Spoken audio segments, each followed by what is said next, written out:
Hey guys, this week's episode of The Read is brought to you by Talkspace.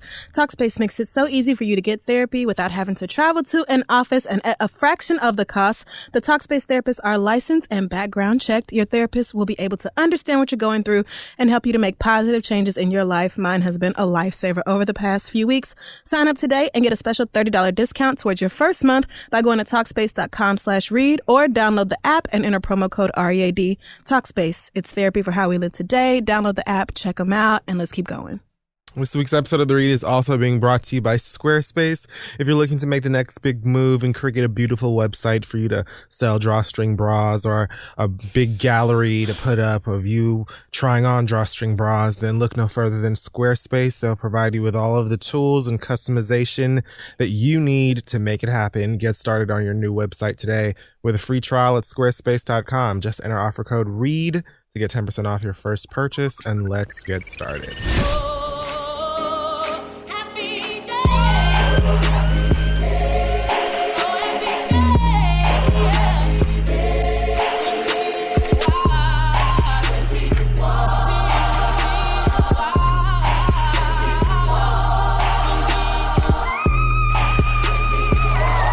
So, no quote for you girls. This week, I got 3 hours of sleep. I've been running around the city all day, going to meetings. Oh, no. I'm very sore from the gym yesterday, and I don't feel like it. So, Okay.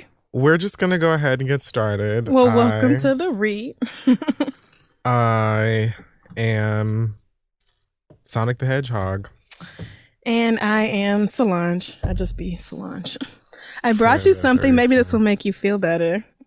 Actually, I brought it for us. It's not really for you. But you know, I've been infusing some whiskey in my house for like weeks and weeks now. Yeah. So I brought some of that. With some Coke if you want. Or just like some juice.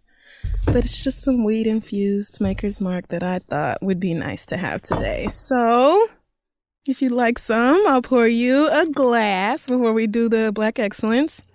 I'll just have you get started. Or you want to smell it? No, I'm Okay. just going to sit over here. Well, I mean, that's fine. I can drink it all. I just thought I would share. Okay. So. Speaking of Black Excellence this week, Black Excellence on this end is going out to, I don't know if any of you guys have actually heard of her, but her name's Katrina Laverne Taylor. Oh, yeah. And basically what this amazing young woman has done is had her own day. That's right, a full 24 hours of celebration in the city. Yeah, that's classic. Sorry. In the city of Miami, Florida. That is all about Trina. Yes. That's right. May 15th of all of the years will now be known as Trina Day. Not just in Miami, but really globally. Because I don't live in Miami anymore, but I'll be celebrating Trina Day wherever I am, as long as I draw breath. I feel like there should be t-shirts. This should be a national thing. So, yeah, that's it for me. And if you don't like it, tough. Congratulations. Personally, I feel like Trina, they waited too long. You should have gotten this plaque and paper and these classy photographs ages ago. A key to the city. I don't even know what took so long. But either way, we're here now, and the stars are aligned the way that they should be.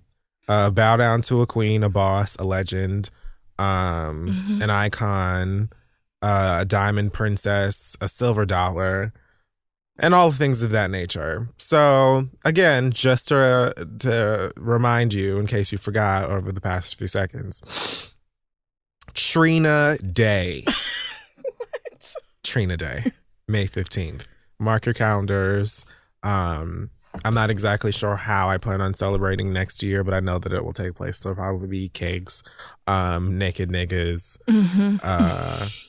a pool somewhere, naked bitches too, because Trina would have both. And, you know, full on celebration. Yeah. Niggas is gonna be twerking into the fucking dirt. Conch fritters. Yes. Just, it'll be a blast. So there you go. Congratulations to Trina. Very well deserved. Moving on into Sick Sad World this week. I know that. Okay, so guess what this show is going to be this week? less than an hour and a half. Oh, it really is? Yeah. Okay. So while we're on the subject of Miami, apparently two very grown-ass niggas are arguing with each other about what they've done for the city of Miami. Okay. Those niggas are Uncle Luke and Peter Thomas from Real Housewives of Atlanta. I don't know why this is happening.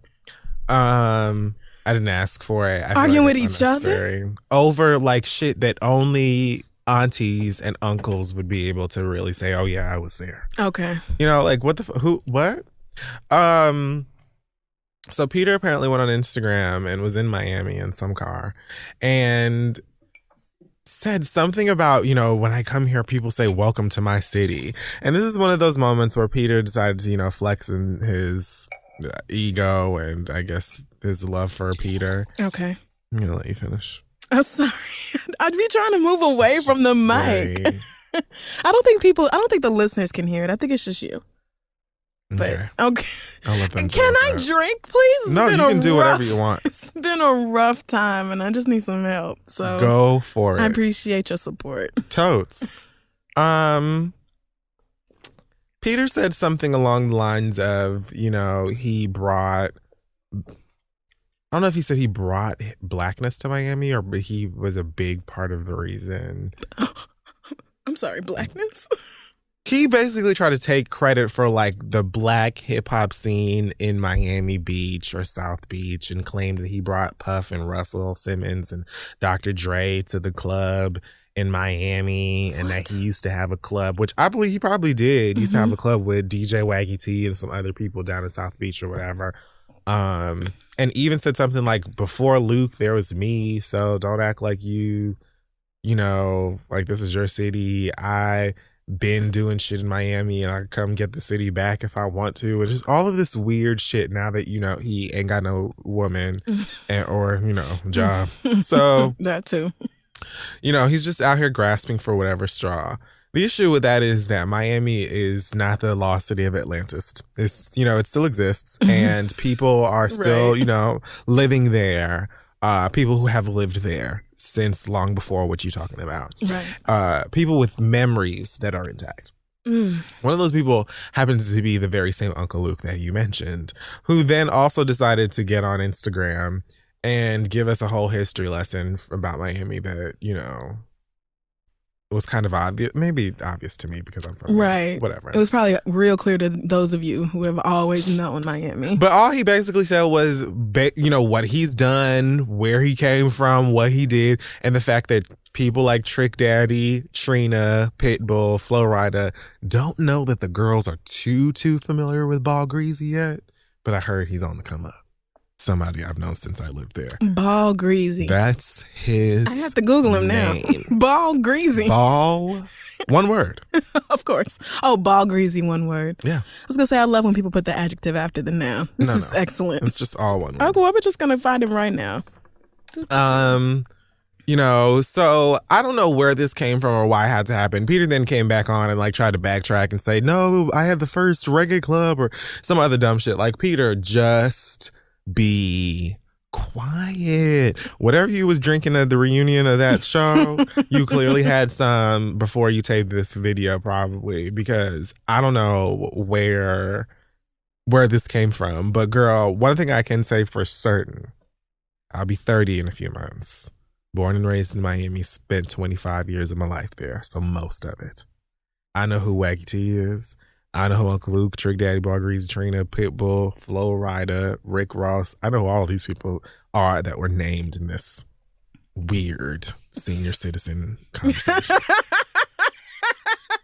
But I didn't know anything about Peter Thomas doing anything in Miami ever. Period. Right. That's what I say. Like, even if you don't know maybe the biggest artists that came out of Miami, you probably know the names of some of the smaller artists or whoever was around trying to, or like actually a part of the scene getting shit popping. I never heard Peter's name till Real Housewives of Atlanta. In my life. So. Never, not one time. I thought you was going to talk about him pulling a knife on Matthew. Oh, we're getting there. Oh, okay. But, you know, I just wanted to make it clear that just, girl, don't play that game. Do it with like a really overpopulated hip hop place. Like, you might be able to get away with that in like in Atlanta or even a New York or someplace where there are just like a million rappers and hip hop scene is just, you know, really spread out. And you can act like, yeah, I was in Cascade doing this or Bankhead or something and just make it up. Niggas do that here in the city all the time and live in like White Plains and be like, yeah, I'm from Far Rockaway. Yeah, that's true. Right. What are you talking about? And why are you doing this?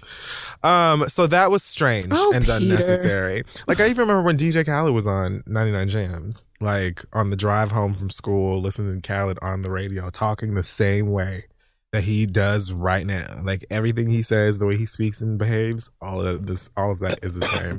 He just has way more money now and a son that apparently is richer than he is. Oh, Assad is everything, man. He's really he's literally an icon. Like a real icon. He really is. I think he's the executive producer of that album. Yeah, I mean, it's his album at this point. They've completely changed the verbiage of it. And everybody is just appreciating like Assad's album. Like, I think Sizzla is on it or something now. And he posted a picture with DJ Khaled, like, you know, here to do a feature for Assad's new album. So it's fully Assad's project.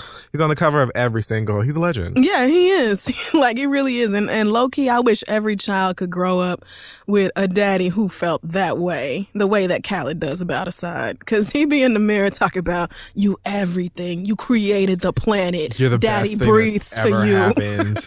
I love it, man. I love it. Khaled deserves. So let's talk about Peter Thomas cutting Matthew.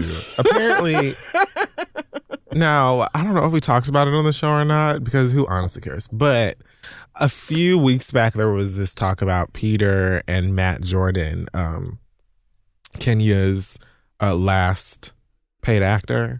Mm-hmm. They fought at, I don't know if it was a radio show or if it was a podcast or I don't know what it was, but they were at some talk show. I think it was a radio station. Yeah. In fact, it was 93 something, I believe. And I don't know whose interview it was. I don't know how they ended up getting there together, but they had some differences to hash out. And at some point, this led to Matt getting up and trying to be sedated by this young woman, this very young, small black girl, trying to keep them from fighting each other. And somehow Matt did some weird ass Madden and 2018 bullshit. Something he learned on a video game. Right. Some old Crash Bandicoot spinning ass Tasmanian devil shit, and was able to get over to Peter. And then I think he ended up in a headlock, and then they're knocking over all their goddamn, Apple shit and their Hewlett Packards, and all their fucking shit is flipping over. That's a big nigga. I mean, giant. I didn't realize that he apparently had a knife, Peter. But this is what I read. This was young Maddie's statement. Is as follows. Oh yeah, I'm rewatching it now. Damn, look at these niggas. Metella said, I have not signed a release waiver granting Radio 1, Peter Thomas, or any media outlet legal permission to use my image or likeness for any commercial and non-commercial purposes. I sustained injuries during the altercation, the cutting. The leaked footage adds insult to my injuries. Okay. I mean, no more insult than you added yourself. I mean, you put yourself in this situation, but okay, sis. I mean, you literally incited the fight. Right. Like, you are the one who jumped over to attack Uncle Ben. Like, after being asked over and over to sit your black ass down. Right. That young lady and whoever was behind her, like, it was a group effort to get you to not do that, and you did it anyway. So. And he's allegedly Jamaican. So for you to think that he didn't have a blade on him. I was going to say match Jamaican, because that don't sound right. No. No. Right. When I heard about Peter and that blade, I said, yep. I was like, yeah. Sounds about right. Cease and desist notices were issued by my attorney, and at this juncture, I love juncture. We're prepared to move forward with legal action. I mean, well, you better do what you can, honey, because I don't expect you to be returning to the new season of that show. Yeah, I think she's done. Amen, because Khadijah don't need you. Speaking of which, I remember when we first heard about that fight, and I was really eager for the video to come out, and it wasn't as it wasn't a fight.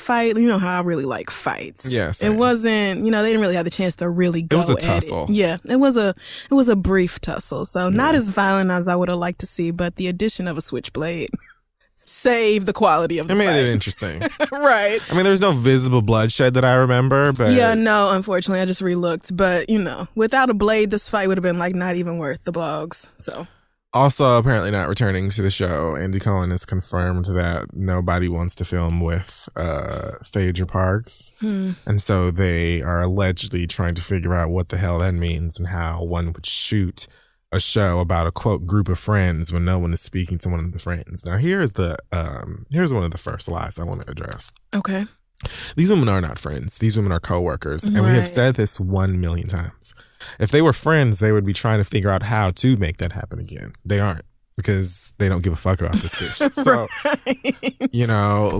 the deal here is to just allow me the one blessing of never seeing Phaedra Parks on TV ever again. Mm-hmm. I mean, bad enough you put her on that fucking Then and Now show talking about Beyonce.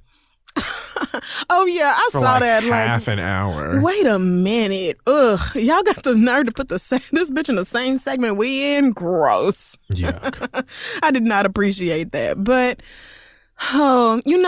is Andy saying that nobody wants to film with Phaedra or nobody will film with Phaedra? Because that's a very important distinction. And I feel like if he wants to, he could definitely force Sheree into taping with Phaedra, because Sheree will do whatever it takes to maintain that peach.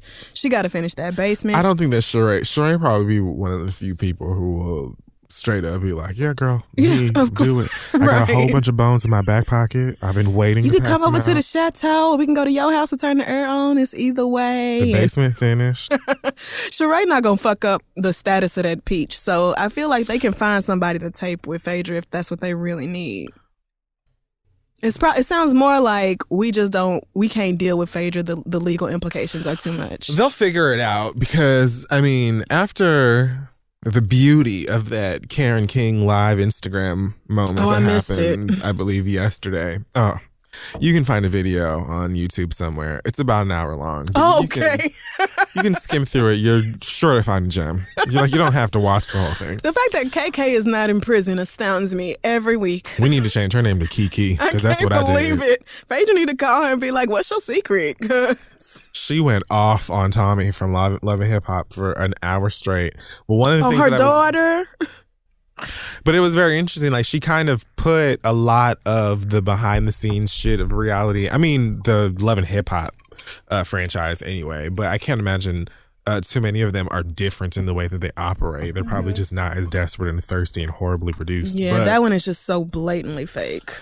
But she said, there were moments where producers were coming to them and telling her what to say in the confessional about what person. You know what I'm saying? So it's like, she basically confirmed what many people have said and thought, which is that these people are telling you, say this, say that, whatever. So, yes, it's nothing for it. Like, if they're just dying to have Miss Parks back because Aiden demands it, then, yeah, it's nothing for him to be like, okay, Sheree, now look, if you don't film with her, we're going to pay you a third of what we offered you initially, because we can. We're the white people. And so Sheree's just going to go and do it, So, yeah. But I don't even think you have to twist her arm. I think you just have to be like, we need someone to film with Phaedra, and we don't really have to want to take anybody's peach away. I'm free at 9:30 tomorrow. Right. Where do you want us to go? But I also just don't think that she's even that interesting, or I don't think there's like a huge campaign to bring her back anyway. So if nobody wants to film with her, I'd imagine it would just be that. Maybe it's just wishful thinking on my part, because I really never want to see Phaedra again, so that we can get back to the main focus of getting rid of Kenya. Yeah. I mean, I think you're right about that. I think the only thing people want to see out of Phaedra is somebody forcing her to talk about what happened. It's never going to happen. Because she didn't do that at the reunion and wasn't good enough. And I think people are like, if she comes back, all I want to see is a scene with Nene, possibly Candy, Portia. Kenya can stay wherever the fuck she's at. She does not need to be invited. But, and maybe, what's the tall, pretty one? Cynthia. Maybe Cynthia to have someone calm who's not going to be all up in the mix. Somebody who can kind of regulate a little bit. Cynthia has to be the new Sheree. You think so? She better find a couple of bones, and not just them cheekbones. Oh yeah, because we have too many girls here who can just kind of be whatever. But yeah, I think it's just gonna be. Storyline was barely interesting this season. Her looking for her house. Her house was pretty. I mean, yeah, but that was a couple of episodes, and then the rest of it was, I'm over Peter, but I'm totally not over Peter, but I'm still over Peter, but I'm just so tired of this. And then she gave him a Bible on his birthday. Yeah. And that's when I was like, and dating and Kenya being a dick and throwing that divorce party and making me be on Phaedra's side for 30 seconds because bitch, how dare you throw a divorce party for me when I don't know you like that and it's just not a thing that everybody wants to celebrate. But yeah, I think if Phaedra does come back, it's gonna have to be a situation like that where it's the Real Housewives of Atlanta, like, bitch, you did this brunch or whatever. So I don't know. We'll see, but probably not because it sounds like it's just too much going on with Phaedra for them to even risk bringing her back. Kandi Burruss has been approved by a judge to have her counter lawsuit for defamation against Johnny Winston go through in court. This is for him allegedly breaching a non-disclosure agreement when he got on the Real Housewives. Yes, I bet he forgot he signed all her business. I'm sure he did. You know what I'm saying? But either way, again, these people are if you're not a dummy and you're not working with complete sharks, you're going to get a little something. And a little something is better than nothing. And in the eyes of most of these people, like, just the opportunity. KK was claiming that homegirl Tommy was doing a bunch of episodes of Love and Hip Hop and they weren't paying her. I don't know why, and I can't imagine that's legal. I'm sure she was. What? But a girl like Tommy seemed like she would gladly go on reality TV for the exposure. That's what I'm saying. For the chance. So fucking NDA. You know what I'm saying? Like, I'm going to do it. Oh, you're not going to sue me. I mean, I think she probably lost that paperwork anyway. Right. Meanwhile, her head gate and filed that shit. It's like, actually, I know exactly where it is. I don't have to keep the paper on my own person. We're going right down to Fulton County Courthouse and filing this lawsuit, bitch. You got us fucked up. So, you know, what seems to have happened is that young Johnny was, you know, upset about the way things ended and felt like he should have gotten way more money overall than he was accepting. That's the important word accepting, here. Right. The rate that you knew you would be paid. Right. And you accepted, but you feel like you should have made more. Now, Kandi has not denied that she was paying him a little bit of nothing. But she also says, I paid you. She also says, right. I paid you what you asked. Well, not what you asked for, but like what you agreed to be paid. So that means that this is what I told you were getting. You said yes and worked for it. I gave you all of that. I don't see how she can be sued for that. We'll see how things played out. I mean, and you planned her over the top techie ass wedding, and that's fine. And you probably did not get paid enough to do everything you did in association with her wedding. But I mean, that's kind of like, not to be all blame the victim or whatever, but that's kind of like a lesson learned situation. Like, so you know in the future, bitch, I'm not taking on no extra projects without us talking about my extra check. Like, that's just what that is. You should have just taken that L to yourself, learned from it, and moved on. But no, you had to go on TV being messy with Phaedra's ass. The fact that Phaedra is the one you met with should have let you know that you was fucking up. That should have been your clue. Because guess who gonna be next? I would not be shocked at all if Kandi sued Phaedra and Portia. I wouldn't be surprised at all. There is a beauty and a pettiness. Why would you sue somebody who don't have no money? I mean, I'm not saying you shouldn't. Suing this little Johnny boy is whatever. But Portia and Phaedra actually Phaedra might not, to be honest. She probably paying restitution. But Portia should at least have some money. Like, nah, you bitches is gonna pay me for the shit you did. For the pain you caused. Nah, fuck y'all. You know, TV. I don't know. Yeah. Well, we'll see. Or we won't. American Idol coming back. We discussed briefly. Apparently, they've named 2 judges already. One of them being Chris Daughtry, who lost one of the seasons. I think he came in 4th place. But didn't he have a band? Yeah, I think he had a band named Daughtry. Called Daughtry, yeah. And they were like songs. Pretty big. Yeah. He was one of the losers that ended up being more successful than the winner. Honestly, American Idol put out quite a few people who had a decent little run. And, you know, some bona fide stars as well. So I'm not totally opposed to former Idol winners coming back as judges. Where's the Rube? Ruben Studdard? Yeah, somewhere still being sorry for 13 years ago. Sorry for 2004. When I first heard Sorry for 2004, I said, this is not going to age well, my brother. Sweetie, And I don't in a wanna few mess months, up no this song more. won't make any sense. This is my sorry for 2004. What if he ain't shit and he's like his baby mama just some troll him and like, bitch, is you sorry for 2017 too? You worthless bitch. Yes, can you imagine being Ruben Studdard's wife? Like, yeah, I know you were sorry back then, nigga, but be sorry for October 2016 Right. when you left the trash in the house all day and I You came better home. be sorry for Tuesday, May 18th, bitch. When I had to come home and take these chops out the freezer myself.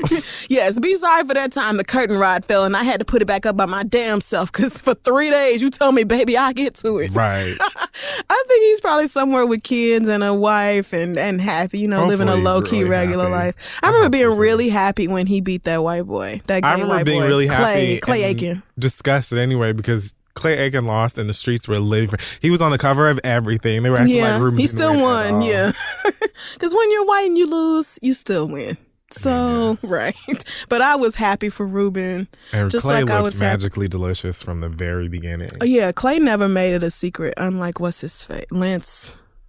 Oh, I was discussing God the fact bless that he looks Lance like a leprechaun. But that too. Mm-hmm. Sure.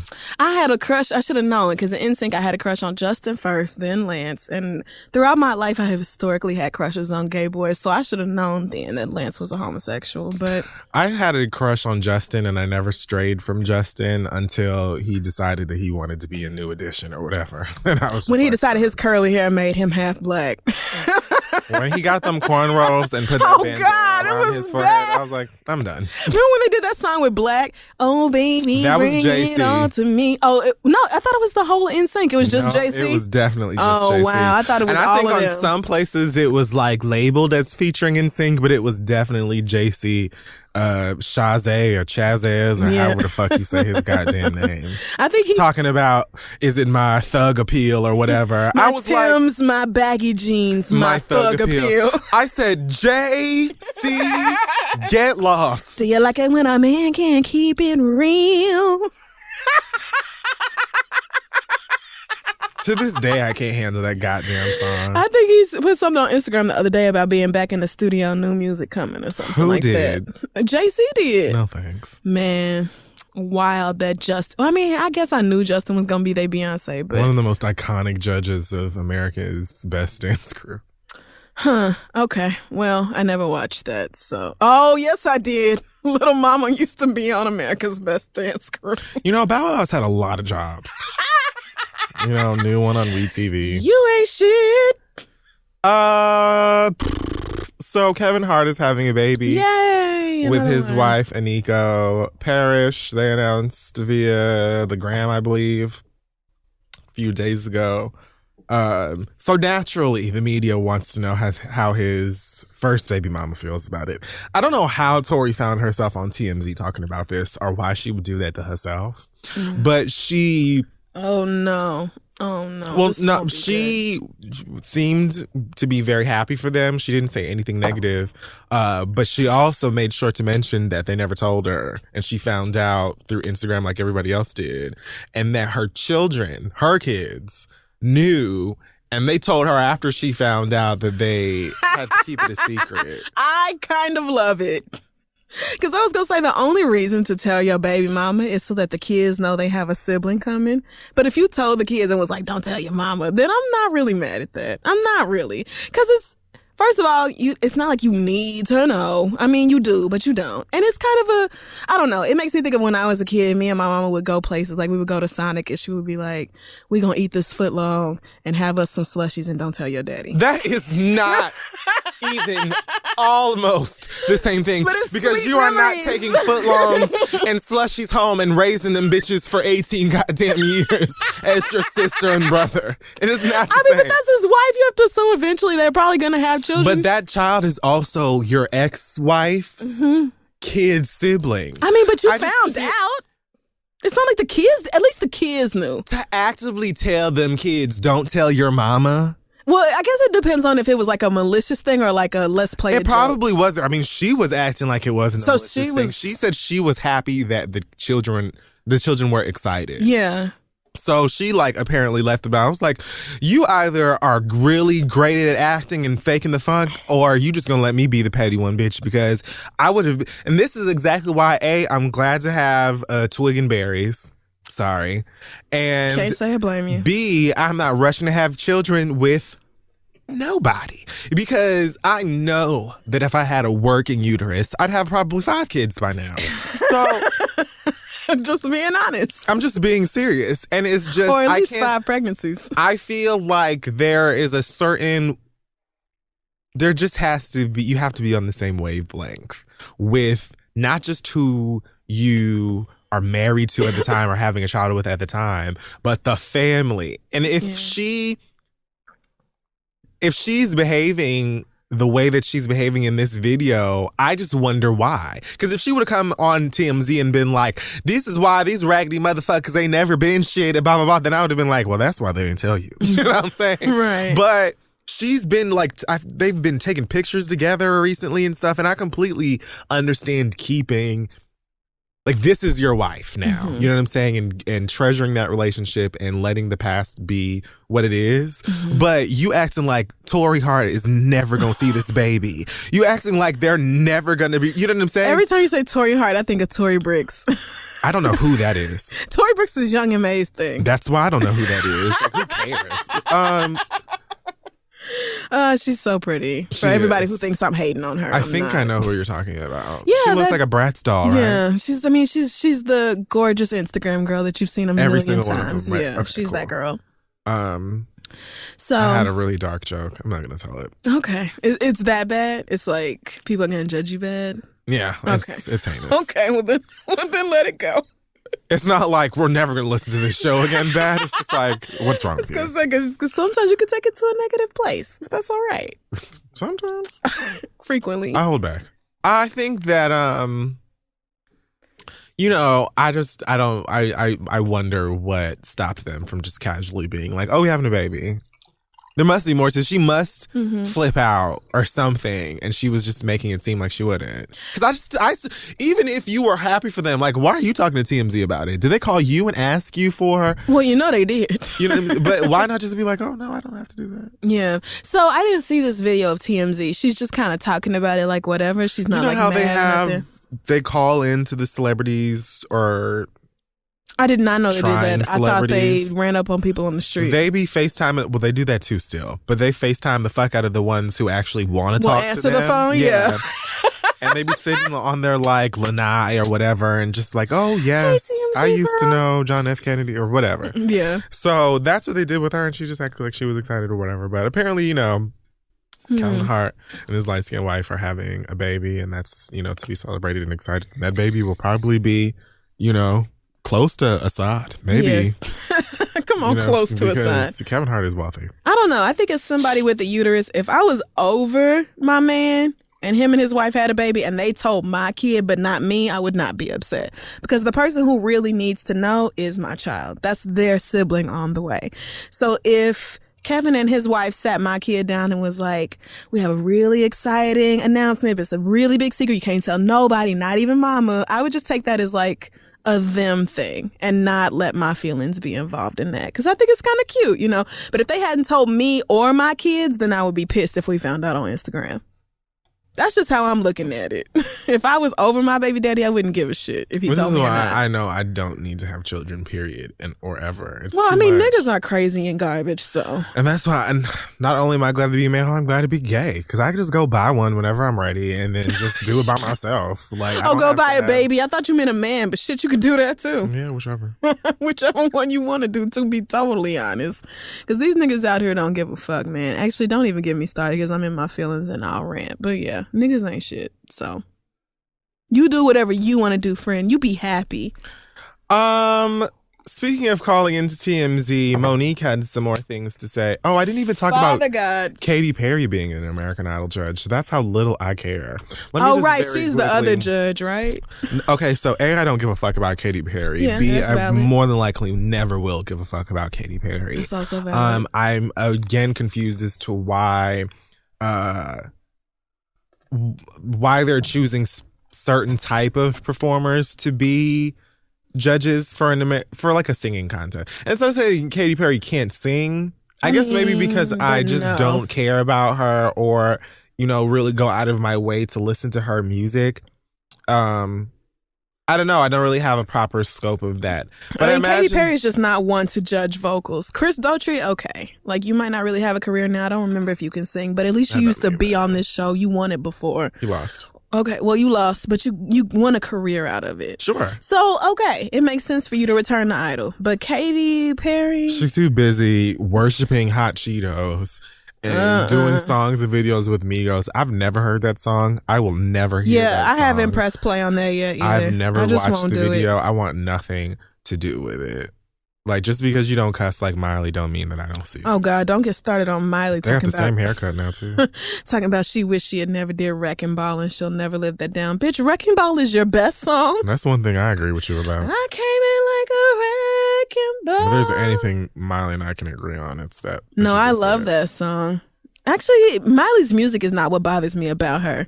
It's Miley herself. But Katy Perry being invited to judge anyone's vocal ability is just garbage. She can sing. She just can't sing to a place. I know that there will be, like, the top 10 will all probably be able to sing better than she can. Right. That's the thing. Like, I mean, I guess it would be worse for her to be on The Voice, where it is literally all about your ability. The girls can be mad at this all they want to, but I'm just going to point it out.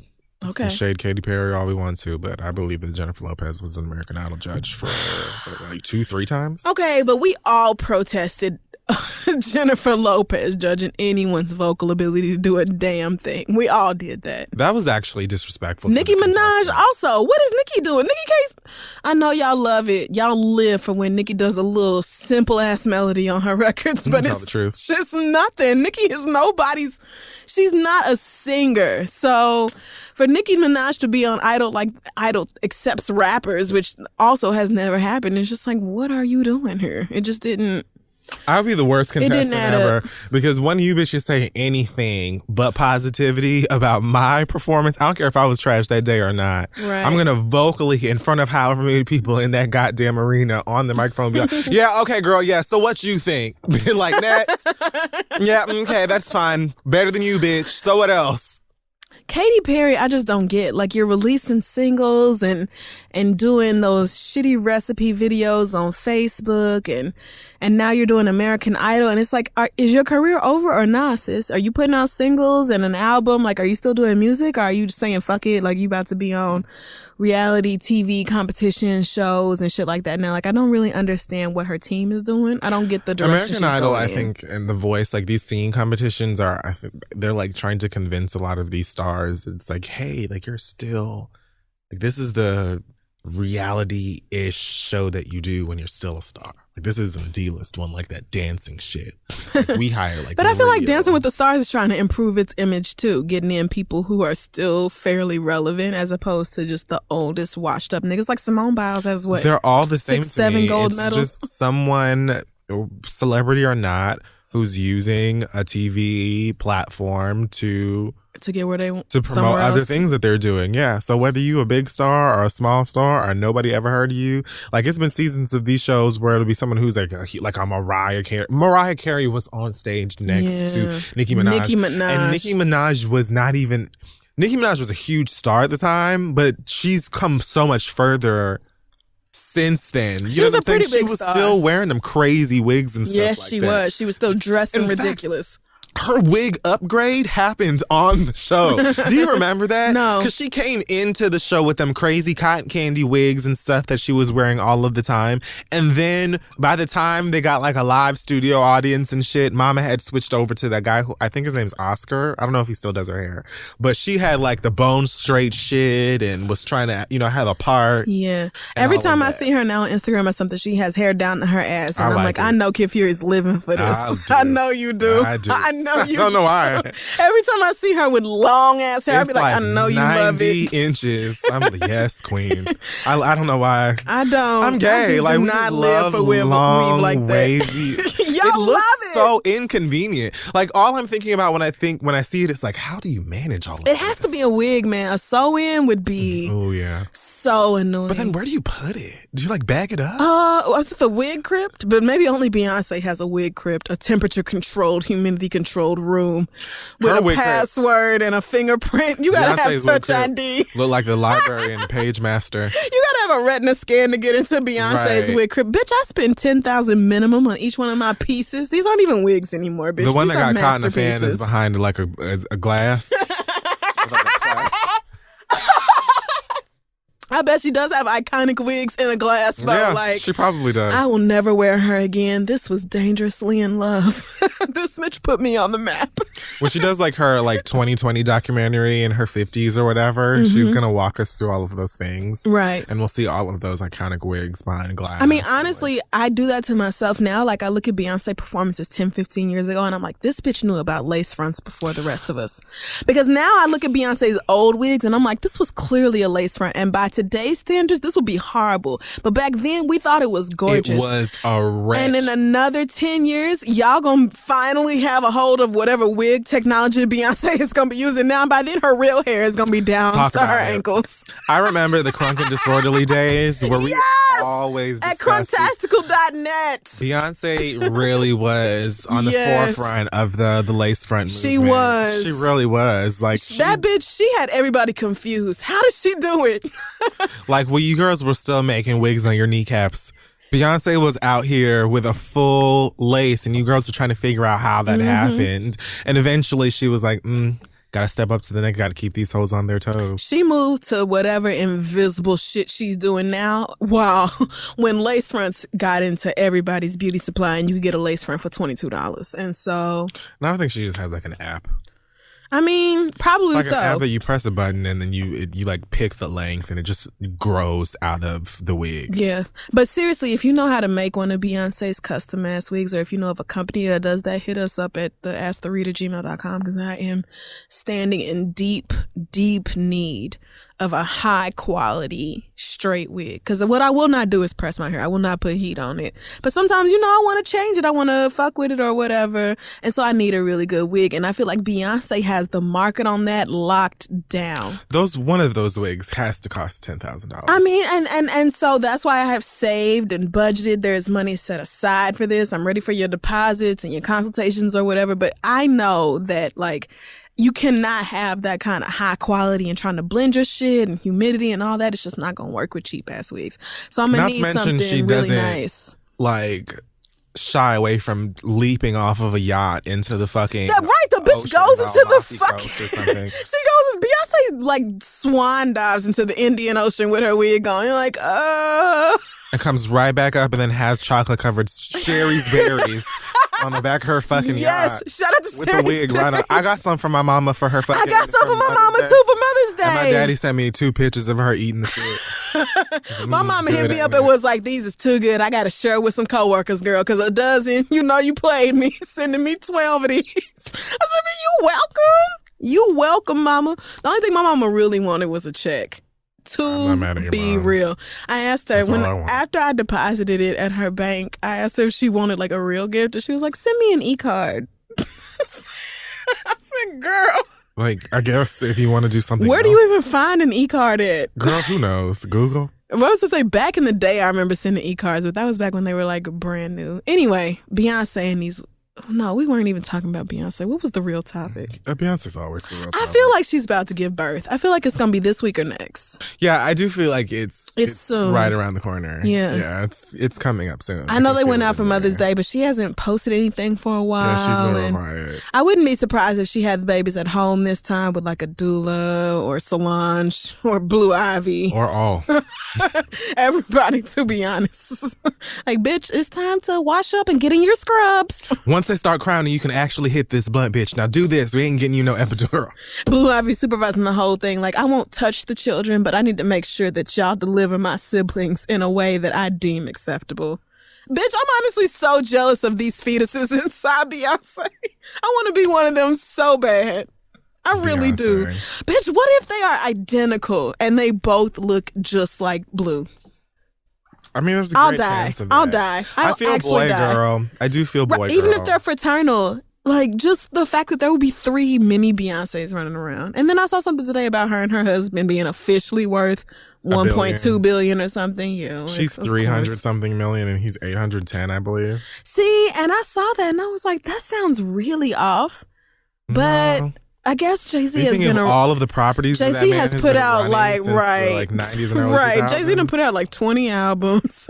God only knows how many companies he runs. That's why he pays the girls dust, because every year Jay-Z done started this or bought stake in this or bought all 100% of this or just opened that, and you girls be sick every single time. But he takes his money, and when he's done, he keeps it moving. Like, right.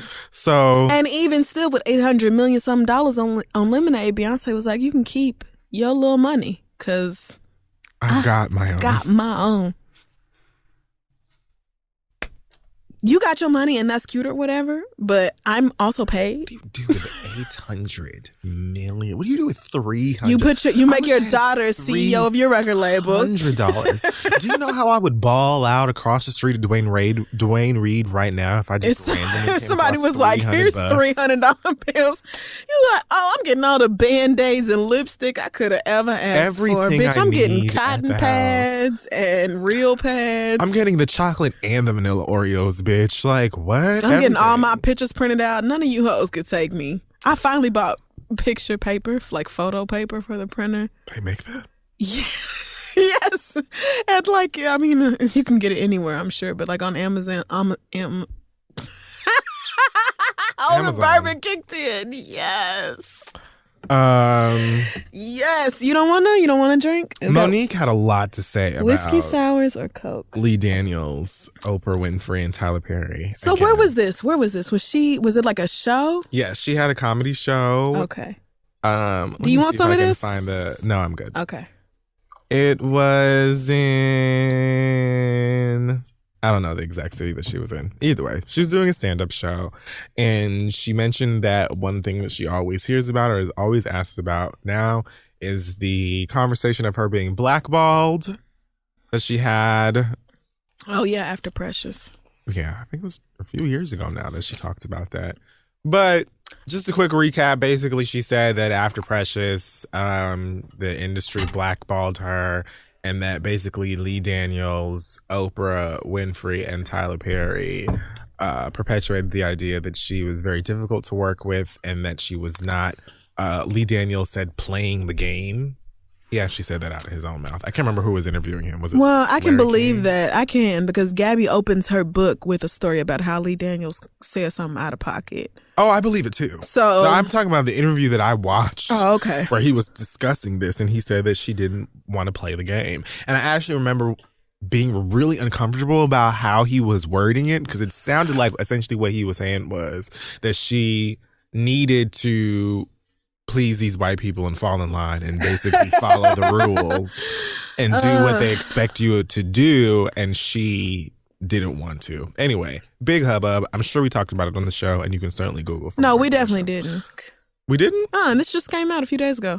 No, she talked about this Precious thing forever ago. Oh, you mean like years ago? Yeah. That story is what I'm talking about. Okay, yeah. But she brought it up again during a show. I guess it's part of her act now. Okay. But it was very fiery, and she accused Oprah, Tyler, and Lee Daniels of having no balls to blackball her. Well, of course, Oprah don't have no balls, girl. Her balls are internal. They're called ovaries. Metaphoric balls. I feel great, friend. Are you sure you don't want none of this? I'm fantastic. Okay. So she also spoke to TMZ about this and basically said, stand up, and she referenced Richard Pryor and how he always told the truth, and she's doing the same thing. Whatever. We'll see how far it gets to Monique. I actually really, really love Monique. She's one of my favorite comics. Yeah. And it sucks that when she did that show at the prison, I said that's a real bitch right there. And it was that was when she was like the Monique show, like merging into that My Babies thing. And it was like half preachy. Skinny women are evil. I bought that book too. I did not, but now I kind of want to read it. Everybody's like, it's reverse body shaming. Please shut up. You sound like white people complaining about reverse racism. Absolutely. It was a decent book. Okay. Anyway, yeah, I just, for whatever reason, whether she actually was difficult or not, she says that, her husband said that she was too busy eating crab legs with Lee Daniels watching the takes on set for her to have been difficult. I would just like to see more of Monique in film and television and stuff. I think that she's funny and she's also a really good actor, and so it sucks. Mm-hmm. But yeah, they're gonna have to straighten that out for what it's worth. Out of the 3 that she came for, Oprah is the only one that I actually give a fuck about coming out unscathed. And she will. I was going to say, there's no scathing. You cannot scathe Oprah. You can't scathe a blade of grass in her enchanted kingdom. Because that $1.2 billion that Jay-Z and Beyonce worked together, Oprah has by herself and then some. She blows her nose in that. She's like, oh, are you just not getting to $1 billion? Oh, as a couple? Oh, how fresh. Oh, so cute. I picked the president. I was stressed out about this graduation speech I'm doing next week, and then I log on to Instagram, and Oprah posts a picture of her doing one, and then says 1 down, 9 to go. Like, bitch, I'm doing 10 speeches this season alone, and I had to cap it at 10 because, if I didn't, the girls would invite me all over the fucking country. And I don't have time. And I just can't do it. So I'm picking 10 schools that I kind of haven't been to before, and it just puts so much into perspective for me. Like, if Oprah can write or have written 10 speeches, I can do this one. God bless. Shonda Rhimes has confirmed that next season of Scandal will be the last season of Scandal. Oh, bitch. I really appreciate when shows go out on a high. I actually agree. I'm not sad about this at all. First of all, I haven't watched Scandal in you missing this maybe season 3 months. You missing this season, my nigga. I'll get into it eventually. Oh, bitch, this last episode, I'm not gonna talk about it because I know how you hoes are with spoilers, but bitch. And I said during the episode, they setting us up for next season being the final season, and it is just some mess. Like, everybody that you love to hate is back, and people is fucking again that ain't fucked in a few years, and it's just, I don't want to talk too much about it. But when I went to Shonda Rhimes, when her Year of Yes book was coming out, and she had this big Q&A here in the city, and the moment I found out about it, I rushed and bought a ticket and got the book, and I went there, and she talked about the show being, knowing that the show was going to come to an end, like back then. This was maybe 2 seasons ago. I was going to say, I remember season 2 or 3, her saying, I already know how Scandal's going to end. Yeah, like she said it up on the stage. She's like, I know the ending of the show. I know how it's ending. And, so I'm glad that they're going to just wrap it up. My body is ready. Rather than letting it fizzle out and then suck and then, canceling it because it's not good anymore. Right. Don't let it get to the point where people are like, oh God, why is Scandal still on? Or whatever else. If you know that, kind of like how I always bring this up when talk of TVs and cancellation comes along. But when Fresh Prince went off the air, I was devastated, and I could not figure out why they did that when the show was so popping. And Will Smith did an interview that said he wanted to cancel this show while they were on top.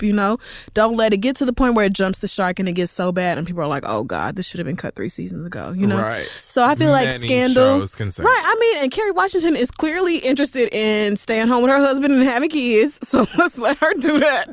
No shade, I still ain't seen a picture of either one of her children.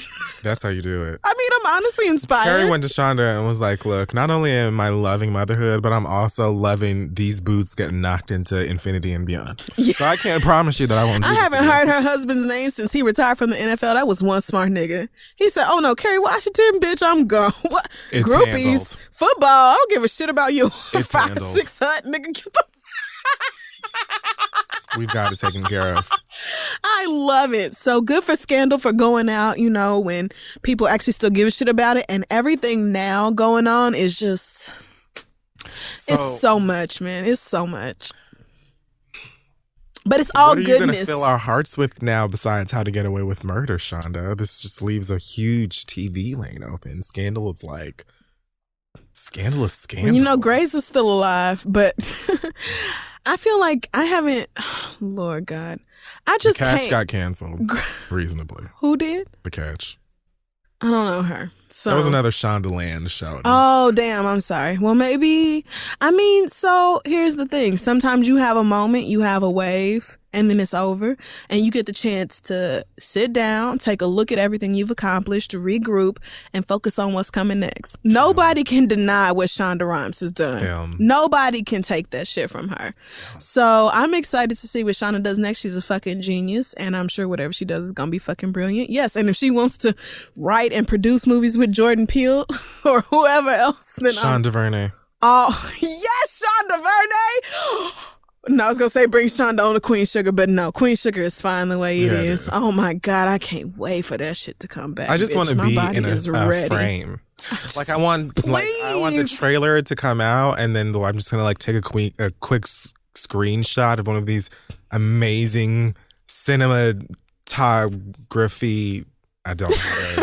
We don't know film words. But whatever. I just want to be like, look, that little tiny speck way off on the other side of that field is me. I'm in Queen Sugar. Or I'll be Nova's assistant, her weed roller, the person who travels with her and takes notes when she's helping out these kids in prison. Honestly, I don't need to talk. You could put me in there with the fucking sugarcane fields and I'll be fine. I just want to be part of it's like with Insecure. Literally, Issa, you could put me in the background at We Got Y'all and I would not care. I want to do it. I just want to be a part, I love how every second of that show could be you could be watching Queen Sugar and every minute you could just pause it and blow that frame up and then put it on your wall. Oh yeah, the cinematography is gorgeous. It's just beautiful. Louisiana's gorgeous, and I feel like but people Ava is know great at that. She's a really great director. Ava is good, but also she hires different directors, and I think they're all women. But she doesn't even direct every episode. Sometimes it's even a white woman, and I'm like, oh my God, a white woman directed this episode? That is fucking crazy.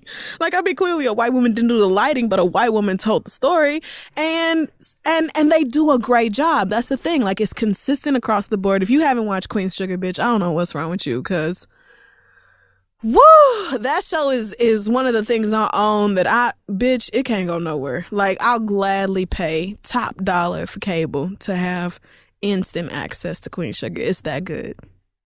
All right, well, that's it for Sick Sad World today. I think that we did that quite well. This is still going to be 2 hours, but maybe No. We're good. All right, let's take a break. Today's episode of The Read is also brought to you by Blue Apron. Springtime is a great chance to hit the reset button and retackle some personal goals like getting fit and having your own personal Kanye or Kylie workout plan. Oh, gross. And with Blue Apron, you can have incredible home cooking made easy and accessible just for you. They deliver seasonal recipes with step-by-step instructions and pre-portioned ingredients right to your door in a cute little box, all for less than $10 a month. Or $10 a meal, I'm sorry. I've tried it myself. The people in my building are crazy about it. I talk about it all of the time. I love how it's portioned and I can feel like I'm on the Food Network or something, like I'm Tia Mowry and I really, really know what I'm doing. Yeah. And best of all, there's no weekly commitment, so you only get deliveries when you want them. Some of the upcoming meals may include... Come on, Tia. Beef teriyaki stir fry with sugar snap peas and lime rice. You ever had rice with lime? You can now. Baked spinach and egg flatbread with sauteed asparagus and lemon aioli. Crispy salmon and roasted potato salad with pickled mustard seed, and creme something fresh. Creme fraiche. That's right. White people's special fresh cream. And so if you would love to cook something that you ain't ever heard of in your life, check out this week's menu and get your first 3 meals free with free shipping by going to blueapron.com/theread. You'll love how good it feels. And of course, it tastes great, whether you can spell it or not. That's blueapron.com/theread. Blue Apron, it's a better way to cook. We are back, and it is now time for listener letters. Father God, send your questions to asktheread@gmail.com. We may just read them aloud on the show.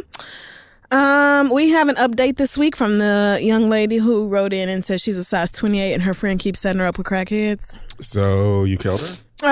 Actually close to that. So she said, first, I want to thank you for the letter. It gave me the confidence boost that I needed. After I heard what y'all said, I decided I deserved a vacation. I planned a quick trip to Mexico to relax on the beach for a couple of days, and I was at work looking at resorts when my friend came in the office. When I told her what I was doing, she started ragging on me, saying she would never go on trips by herself like I do, and said that I would look crazy being by myself, and if I wasn't so picky, I could have someone to go with me. I'm sure the spirit of both of you jumped in me at that moment. I told her I was sick of her making it seem like my life is horrible just because I'm single. And I'm tired of her trying to hook me up with men when she knows that I deserve better than those losers. I told her she would never hook up any of our thin friends with those men, and she got an attitude and said that as my real friend, she wasn't going to sugarcoat anything for me. She admitted that she wouldn't hook those men up with our thin friends because being thin affords them the opportunity to date whoever they want, but because I'm fat, I don't have that many options, and I need to take what I can get. At least she said flat out that she's a bitch and you should never speak to her again. She did. I couldn't take it anymore, and I told her to kiss all of my fat ass. There's a huge difference between being single and being lonely. Bitch, that's motherfucking it. No, put on that fat suit. No, when she was on her show and talking about them saying she gained some weight, and she was like, "You guys can kiss." Yes, I do. Fat ass. Sis, you're all Tyra, of like a 7. What are you talking about? Like kind of thick. Like for her to be trying to like fake rep for the big girls, like, sis, you're not even in plus clothing. Like nobody but some bony white girls called stop you this. Right, exactly. I told her that she would. Oh wait, no, that wasn't it. I told her there's a huge difference between being single and lonely, and as long as I have my own shit, my PlayStation, and my passport, I am doing just fine. But the last thing I need is a so-called friend who thinks that I'm inferior or don't deserve the best just because of my size. This happened on Friday. She's called me numerous times and tried to speak to me at work today, but I don't have shit to say to her. And in 2 weeks, I will be laying on the beach, sipping a cocktail and enjoying my single fat ass life. Thank y'all so much again. Y'all rock. Love, Gabby. I say fuck her. Right, sis. Like, you absolutely, like, think about it though. Think about it. Would you rather be with a man who feels like he's doing you a favor for being with you, or be happy and by your damn self? I wouldn't want to be with a nigga who thinks that, and just the same way I wouldn't want to be with a friend that thinks they're doing me a favor by hooking me up with no, you definitely don't need her as a friend. And maybe over the weekend she figured out how she was fucking up, but like, sis, no, girl, I just don't want to talk to you. And me yes, bitch, I'm fat. And it's just the way I am. And if you don't love me how I am, then we don't have nothing to talk about. Your friend is a disrespectful asshole, so. And she's lucky she didn't get smacked in the mouth by you. Because I would have tried very hard not to smack her. I mean, I guess because you was at work, it would have been worse because you probably would have got fired. Like, how dare you really open your mouth and try to say to me that, you know, they have the luxury of dating whatever, blah, blah, blah, because they're thin. Okay, and they're probably going to use that same luxury to go out and date some fuck nigga that's going to treat them like dirt anyway, and they don't know no better because they measure their life and their worth on whether or not they have a nigga, just like you seem to do. Meanwhile, my fat ass is over here enjoying my life the way that I belly and all. And that's just fine. And guess what? Contrary to your dumbass belief, sweetheart, it's plenty of niggas, good ones included, out here who will still see it for me, lay me down, break this back, and shut the fuck up when I need them to. Just the way a nigga should. That's really I'll be fine. And I'll probably be better off with those type of niggas because I'm going into that situation already knowing who I am and being more than all right with it. Bitch, you work on you. Right, because being thin doesn't make you a good person or somebody worthy of being with. And in addition to there being plenty of niggas who like big girls, I'm also fine by my goddamn self. I came in the world alone and I'm gonna leave it by myself. And so if I can be happy in Donald Trump's America by my goddamn self, it ain't nothing you can say to me. Right, okay, because we going through a lot right now as Americans. And so, bitch, if I guess a fuck nigga running this country, you think I want one running my life into the ground too? The treason is blatant. The treason that is going on in the White House is obvious. Literally everyone fucking knows it, and it's only politics. It's only like the essence of politics that have us in this situation now. But anyway, bitch, if I can be happy alone, I for damn sure don't need you in my life. Like, I don't need somebody who thinks because I'm big, I'm less than thin people or less than her. You can kiss my big ass. Shout out to you for going to Mexico by yourself. Bitch, have fun. Take pictures. I'm jealous. Have a good time. Tell them we're sorry. apologize for our, well, no. Be like, you know those whites don't represent me, right? Like, I have an American passport, but them is white people acting like that. Well, that is not me. I can't stand them niggas. White people should go to Mexico and apologize for their people. But anyway, so our first question this week comes from Suge. Avery? Which is actually, she said, call me Suge, Avery, or Knight. So you pick. But it says, my boyfriend has been seeing a girl for about 2 years. I'm confused already. I'm sorry, not my boyfriend. I can't read because I'm drunk. Okay. My brother. Oh, wow. Has been seeing his girlfriend for 2 years. Not even almost. He kind of loves her and says he will consider marriage. But there's wrong thing that's wrong with her. She dresses like a total fucking bum every day. She always looks terrible. Okay. She literally wears sweatpants and t-shirts every day. She does hair for a living, but yet her hair is always in a sad little ponytail. Oh. The last straw was when she showed up to my brother's birthday dinner in jeans and a t-shirt with no makeup, which sadly was the best we'd seen her in a while. Oh, okay. While all the other women there were dressed to impress. The reason I'm involved is because she and I have become good friends over the last year. And I like her a lot. Oh, wow. But because we're friends. Never guessed. Because we're friends, my brother wants me to tell her that she needs to start putting on some real clothes and stop looking like it's laundry day every day. No. She always talks to me about how she wants to be married to my brother, and I know that if she just fixed herself up, she would have a better chance. My question is, how do I tell her that she has to step her game up and stop looking the way she does? My brother is 30 years old, college educated, and a business owner with no children. He dresses very well. But incapable of doing this his damn self. Come the fuck on, nigga. We not done yet, though. Dresses very well and is a good catch. So again, how do I tell her, bitch, at least comb your hair? Thank you, love you, call me Suge, Avery, or Knight. P.S. I'm still dying that Kid Fury said this nigga Gilbert Arenas looks like a toe knuckle. I mean, he does. So I would simply be asking my brother, why do I have to do it? Why am I in this? This is your girlfriend. She and I only just became friends over the past year. Clearly I met her through you. So if you have a problem with the fact that she's always dressed like it's laundry day, then you should say that to her, because you're the one putting your genitals on hers. Like, you see how I'm not? You see how I'm not fucking her? So this is like not my business. I don't get why you feel like this is your place to approach her about. And how do you know that she ain't gonna just be like, bitch, mind your business, my nigga like it?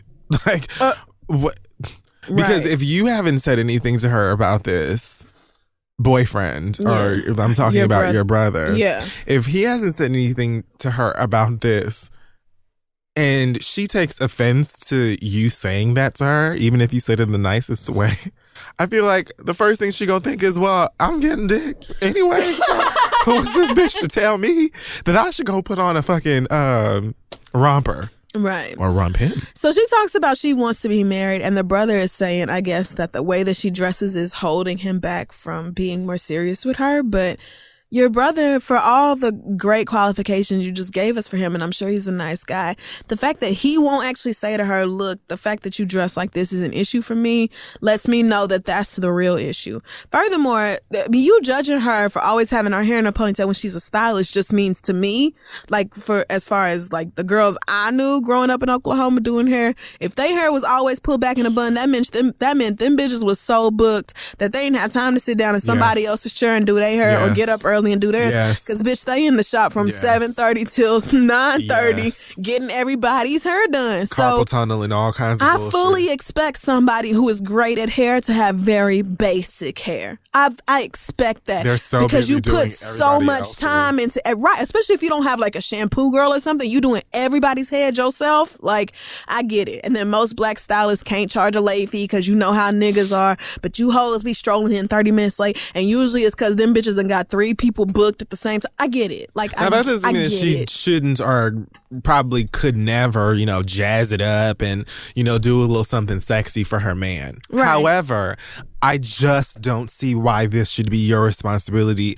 to go and tell her. It's not going to carry the same weight, especially if y'all just started being friends and you're friends based off of the relationship that he has with your brother. Like, if y'all were friends first and she met your brother through you, then that would be something else. that would be a little bit different, because at least you have a foundation there of something that you can take to her.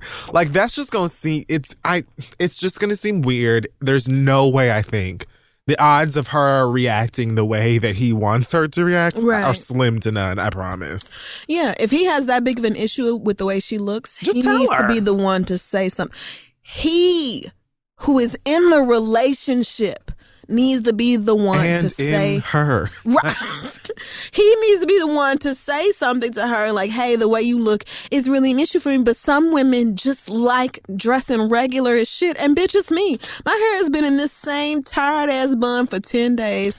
I have worn my ratty ass nightgown probably 10 hours of the day every day this week. And I just don't care. Like, I've just not one for doing the most. Again, that if I were a woman, that is exactly how I would be. And I don't know how y'all do like a fraction of the shit that you do to just for it to be a light girly day. Right. You know what I'm saying? Like, oh, you know, I didn't have time. Like, I love when Kia will be on like Snapchat or something. Kia's like, a good one. I didn't have time to do a full beat today, so I just put a little something in. I'm like, girl, your face is done.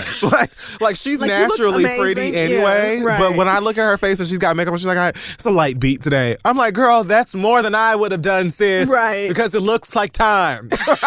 Kia's light beat be better than me on my best day. She'd be like, oh, this is just to leave the house. Even if I really did beat my face and took it seriously and like watched a tutorial, I couldn't achieve what she does for a light. Yeah. So what I'm saying is, like, I can't even sit up and be like, oh, girl, so you can't put on some heels and a brassiere? Or a bralette? Because I just don't care. And maybe I would be the same way. Maybe I'm just super casual by nature and jeans and a t-shirt is all I care about. And I don't really give a shit if other women at the birthday dinner are dressed up to the nines because they not fucking him. Like, this is my man. And I don't care what y'all look like. Good dick, good consistent dick, that is yours.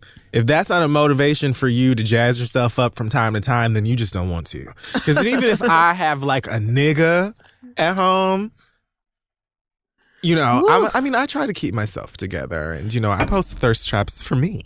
For my own gratification. Speaking of thirst traps, I need to post some of these videos I have of you in Miami in your panties. That's what I need to do. First of all, I don't own panties, but if I did, they would be the classiest, jazziest kind. I'm pretty sure that's what these are. So, also, tidy. They're not even whiteies. Let me find a video. I'm gonna post it right now. Either way, all I'm saying, sweet dear, is that he needs to have this conversation with her himself. Mm-hmm. All he needs to say is like, babe, like, why don't you jazz up? You want me to take you shopping, or you want to go like get some new shoes or a dress or something like that? This is not right. Oh, you should do your hair like this. You know what I'm saying? There's very subtle ways that he can go about having a conversation with her about jazzing it up a little bit. Right. You being thrown into this mix is a wretched idea. Just don't do it. I'm pretty sure y'all draws say kiss my ass. They say massive. Massive. Oh, I don't understand why you have. Oh, my bad. No, I'm going to post that though. Okay. So yeah, fuck that girl. Your brother can handle his own business. That's not really your place to talk to her about. That's his. And so he should be man enough to have that conversation with her if it bothers him that much. Our next question comes. Damn, what the fuck should she be wearing? I mean, she's probably just like literally sweatpants and a t-shirt every day, which, I mean, maybe I feel away because that's literally me. Same. But like, why put forth effort if I don't have to? I'm just ugly. So you just got to give me being ugly. Like, I don't care. So our next question comes from Nicole. It says, I make about 6 times what my husband makes. My God.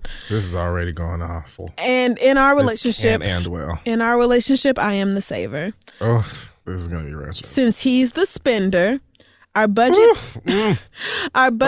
allocates 50% more spending to him than me every payday. I'm confused. I mean, mathematically, I'm lost. Logically, I'm lost. Spiritually, I'm lost. He has a $700 bonus coming from work and plans to put $200 towards the house and then keep the other $500 for himself. I feel that he should want to put more towards the house to increase his contribution. He feels that since our budget doesn't include the $700 bonus, then even putting $200 is sufficient since it's above and beyond. Oh, is it above and beyond? That's how I would talk to him. Is it above and beyond? I think the reverse. If he has an extra $700, then he should take $200 and put $500 towards the house. The house is old and raggedy and in need of many repairs. Yeah, that's why he don't want to. Our emergency fund isn't where it should be, and I want to pay off the house ASAP. I'll see how you're responsible. Side note, his bonuses used to be much smaller, and I'd incorporate them into our finances to handle unexpected expenses. Oh, so he just hates you. He never even asked about them then. I don't think that's it. Now that his bonuses are becoming more substantial, he's taking an interest. Our checks are direct deposited, and I manage our finances. What are your thoughts on how a bonus should be divvied up in this situation? See, it doesn't really matter what my thoughts are, because at the end of the day, you're dealing with a nigga. And you're dealing with a nigga who really enjoys money and doesn't enjoy responsibilities, it seems. Yeah. Also, you're dealing with a nigga who has all of those qualities plus makes less money than you, like a lot less. So this is just, a recipe for disaster in all directions. Past how the money should be sliced up, I personally agree with you, and I'm a spender. Like, I spend money stupid. I buy every frivolous thing you could never want, or I don't spend crazy hundreds of dollars all the time, but I will spend $20 here and there on dumb shit on Amazon, a Pop Funko toy. I go on Amazon every week. Game or for regular things, movies, everybody buys regular shit on those websites. But you get fun stuff. I bought a flute after I heard Mask Off. I was like, bitch, I want my flute. Okay, back. Not that bad. That was dumb random. But I used to play the flute from 6th grade to 12th grade. I took lessons and I was really good at it. So I heard Mask Off, and when I saw the mask, not just the song itself, but I saw the Mask Off challenge where people on the flute, black girls on the flute were playing that makes sense. And I was like, bitch, I need a flute again. I need to warm up and get. Yeah, no, it wasn't Future. It was the Blind Girls. But I also bought one of those. Let me think of something really ridiculous I've purchased recently. I bought one of those little decoder things from the Da Vinci Code that came in that box that they were looking for. I don't know why. Wow, how old is the Da Vinci Code? The movie or the book? Either one. I feel like that was the 90s or the early 2000s. Oh, yeah, definitely. Yeah. But I bought it because I was watching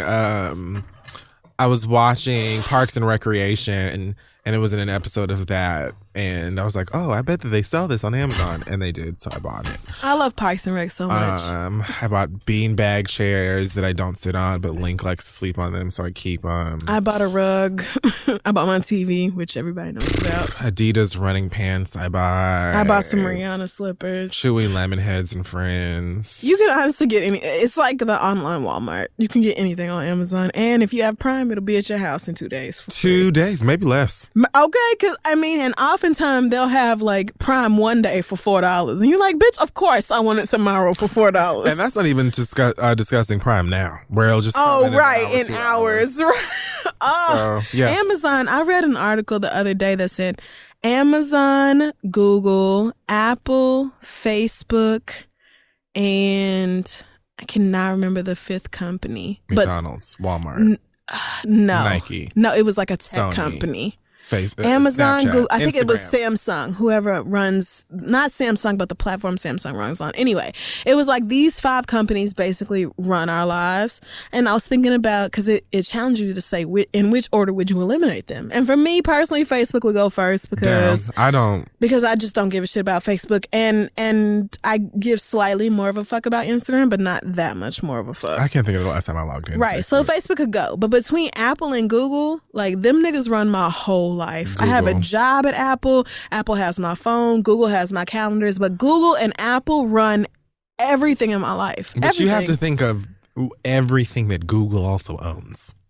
Right. And right. Google has YouTube. Google has so many different Like, services and products. everything. Right. But like between Apple and Google, I don't even know which one I could cut from my life first. It's it would a be little difficult, terrifying. but I would probably go with Apple. But the writer of the story was saying that he loves Amazon because he's a parent. And so, he has Alexa and you can just basically talk and be like, Alexa, order me more diapers. And, suddenly you have diapers at your house in an hour. I thought about getting one of those Echo things, but I know that's just inviting Trump in my house to know all my It really is. I stayed. Remember when I rented that Airbnb a couple years ago for Thanksgiving? Mm-hmm. They had an Alexa. I remember. Yeah, they had an Alexa in that apartment. Could turn the lights it off. could turn the lights on and off and everything. I said, shit. and the man was like, I rewired my house for Alexa. I said, bitch, absolutely not. I would have asked him, sweetie, so after actually procuring the house itself and spending the money to keep it, you also decided to rewire this whole bitch just so you could talk to that piece of plastic? Right. No, girl, I'm sorry. I can't do it. I'm not the one or the two. Yeah. So as far as Nicole's question is you remember concerned, that movie Smart House? It was on the I Disney remember it Channel. coming out. Yeah, I was going to say I remember it being a thing, but That's I do what not Alexa recall reminds me of. watching it. One day you're going to come home and you try to get inside and Alexa going to tell you no. You just gonna right? It's going to be something like that. But yeah, Nicole, I would say that like if I were you, I would also feel like, if you have $700 extra coming in and we need stuff done around the house, you didn't mention whether y'all have kids, but just like whatever is going on, like you should want to contribute the majority of that because what are you going to spend the $500 on for yourself? Yeah, I mean, I just thought that was common sense. Right. Like if we have things that need to be done around the house and you have a little bit of extra money, but then maybe because he makes so much less than she does, he's like, well, I can just spend it because what's $500 to you? Right. You rich as shit. Which is why, God knows. I just, Anyway, sis, good luck and God bless. I would be on your side, but it sounds like $500 is not going to make or break things. So, I don't know. Maybe just make it more about the conversation than about like right. It needs to be more of like, let's talk about mutual priorities in this relationship as opposed to give me that $500 or else. Because bitch, you make so much more than he does. So $500 is nothing. And fun like leisure, cute spending is way more. It's way easier, and it puts my mind, at peace. When I know that I paid my bills, right. Like when I know that I'm not sitting on a loose bill or I owe somebody some money that month or whatever, then I can like more comfortably feel like, oh yes, I will spend $12 on this toy that I don't need because I'm 30 and where am I going to put it? But right. It's just like, it doesn't bother me because I know that like in terms of responsibility, I'm good, at least for that 30 days. Catch me at the next one. So, Yeah, so good luck to you and your husband. He got no home training.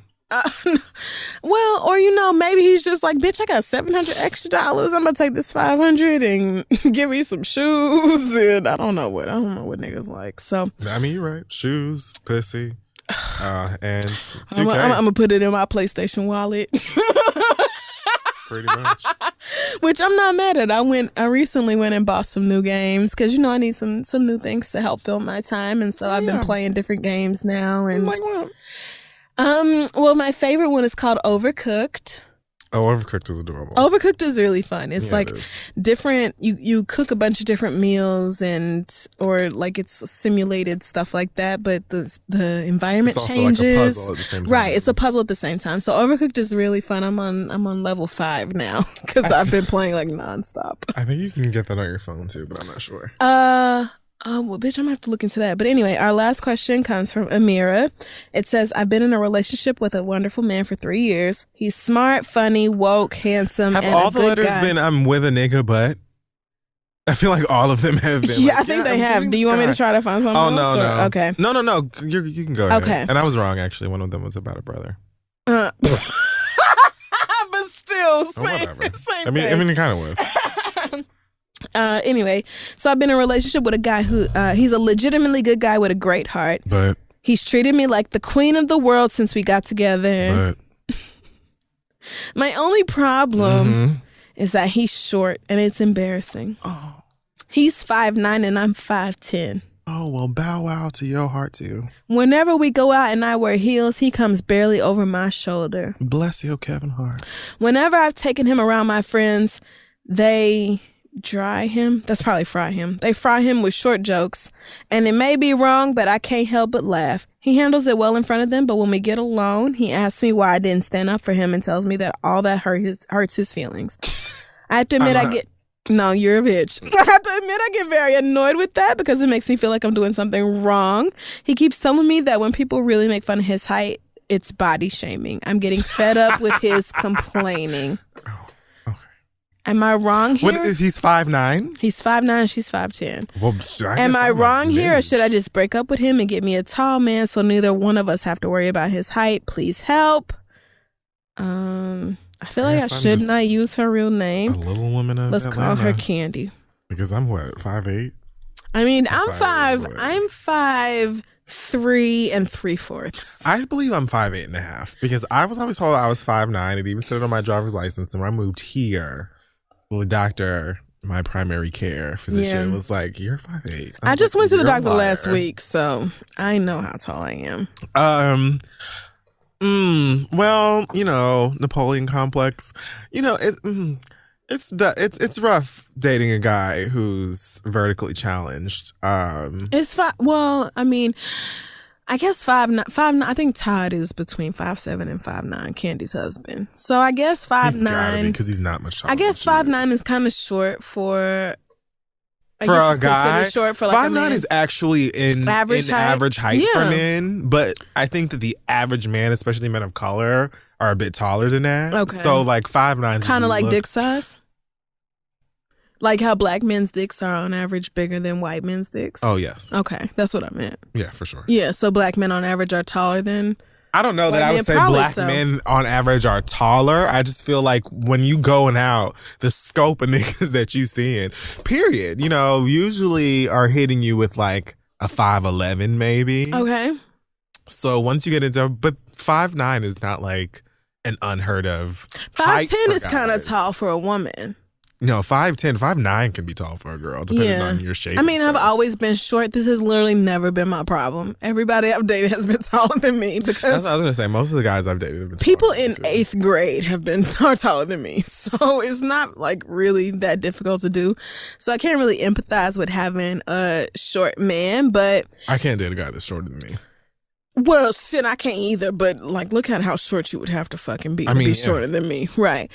I will say, though, that the fact that people make fun of him for his height and you laugh at it, he's right to be annoyed with you for that. Like, you're his woman. If somebody made fun of you for something that you couldn't help, and especially if it's something you were born with, right? You know what I'm saying?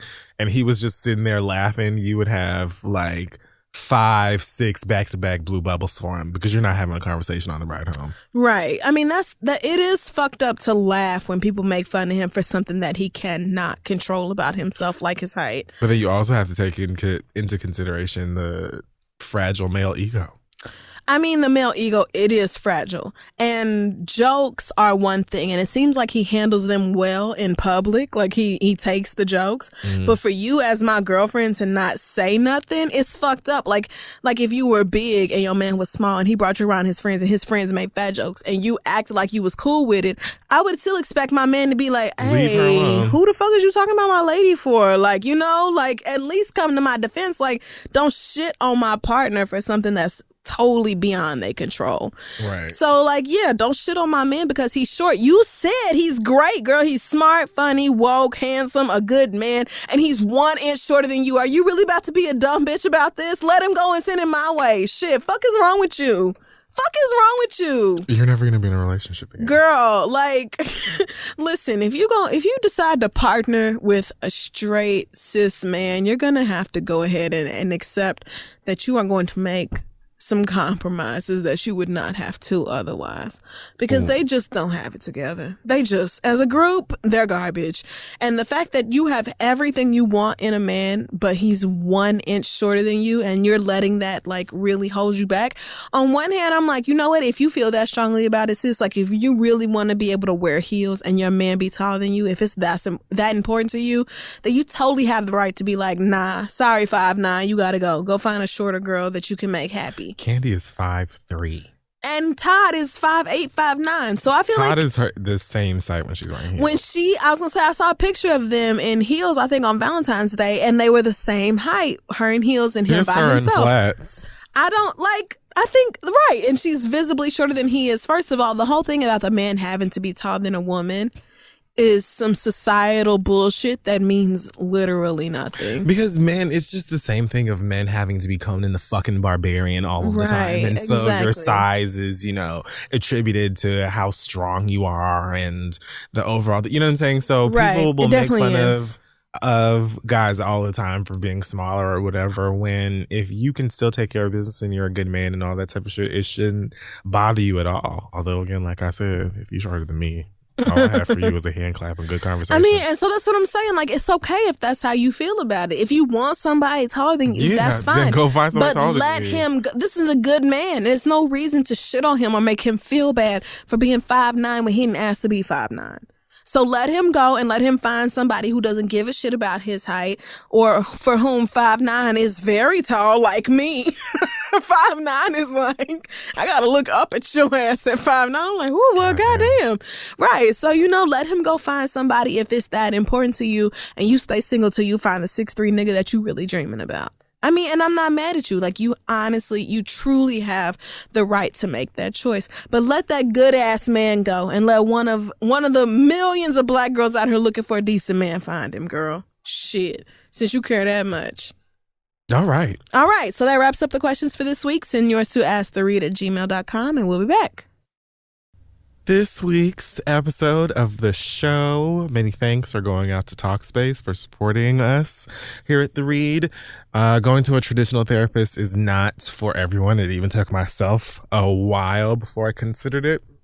Sometimes you need to reach out to someone at your own convenience. And I didn't even know about this until Talkspace said, hey, girls, let's partner up and do some work and help the cis trend. Yes.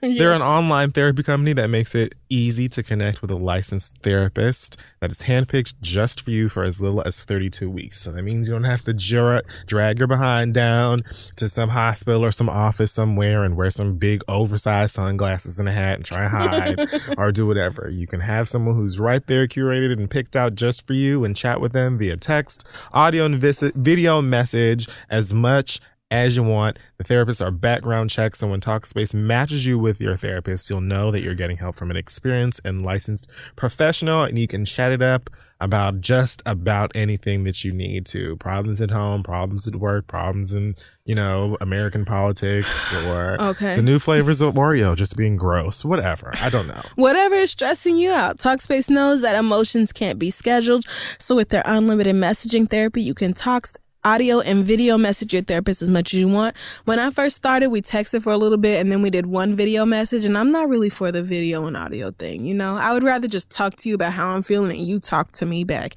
And so that's how me and my therapist communicate for the most part. It's not even every day. Like, she'll ask me something and sometimes it takes me 2 or 3 days to respond to her, and it's fine.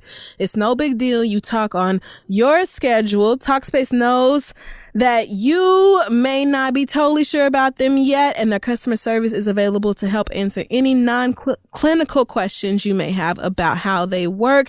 Sign up today by going to Talkspace.com/read. Enjoy a special offer of $30 off your first month. That's Talkspace.com/READ. Or, of course, you can download the Talkspace app and use code READ. Again, I just have to say my therapist has been so helpful for me personally, and it just is really dope that I don't have to make sure that I'm there, every Wednesday at 12 o'clock or whatever. It's just kind of on our schedule, and it works for my life. So again, Talkspace.com/read, or use the app and code READ. It's therapy for how we live today. Try them out. Let them know we sent you, and let's move on. Support for today's episode of The Read is also brought to you by Squarespace. Whatever your next big idea may be, you can count on Squarespace to help you create an eye-catching online platform that brings it to life. So maybe you want to sell tea. Maybe you've got an adorable toddler that's the next big viral star. Maybe you have a surplus of drawstring bras that you need to get up out of your hair. So just go on over to Squarespace. No matter what the website's for, Squarespace gives you everything that you need to look like you are a web design expert from the start, and that you wear big Coke bottle glasses and you've studied very, very hard to find the hidden figures to make the perfect site. With Squarespace's award-winning templates, creating that beautiful website is a simple and intuitive process, and there's nothing to install, patch, or upgrade ever. It's that easy right there in your browser. You even get a unique domain, which strengthens your brand and makes it easier for visitors to find you. Get on the domain lick. You girls need to know all about that. Yes, make sure you have your own .com, .co, .io, bitch, whatever you need. You need your own unique domain. And if you ever run into a problem, Squarespace's 24/7 online customer support is ready to help with any problem. Think of them as your very own IT department. They are there when you need them. So make your next move and start your free trial at squarespace.com today. Enter offer code READ to get 10% off your first purchase. Again, that's offer code READ to get 10% off your first purchase at squarespace.com. Squarespace, make a gorgeous website. Make sure you let me and Kid Fury know about it, and let's finish the show. We are back, and it is now time for the read. It's over an hour and a half, but it won't be 2. Right, you're right. It won't be 2 damn hours. So that's what you get. I don't really have. Do you have a read this week? Because I don't have a lot to say. Me neither. Okay. Great. Amen. I'll start. Okay. Mine is like really petty and stupid. Mine is too. Well, no, it's real, but it's petty. But it's, no, it's minor, but it's real. I don't know if mine is either. It's just really. Do you want this whiskey or should I take the rest home? You can take it home. Well, amen. Okay, so this is nerdy, and it is absolutely for Black nerds, and many of you, this will go completely over your head. And will I get it? I don't know. Okay. But you can feel free to try. So, Injustice 2 is a video game that just came out on Tuesday. I don't get it already. Injustice 2 is made by NetherRealm Studios and Ed Boon, the same people who are famous for creating the Mortal Kombat franchise.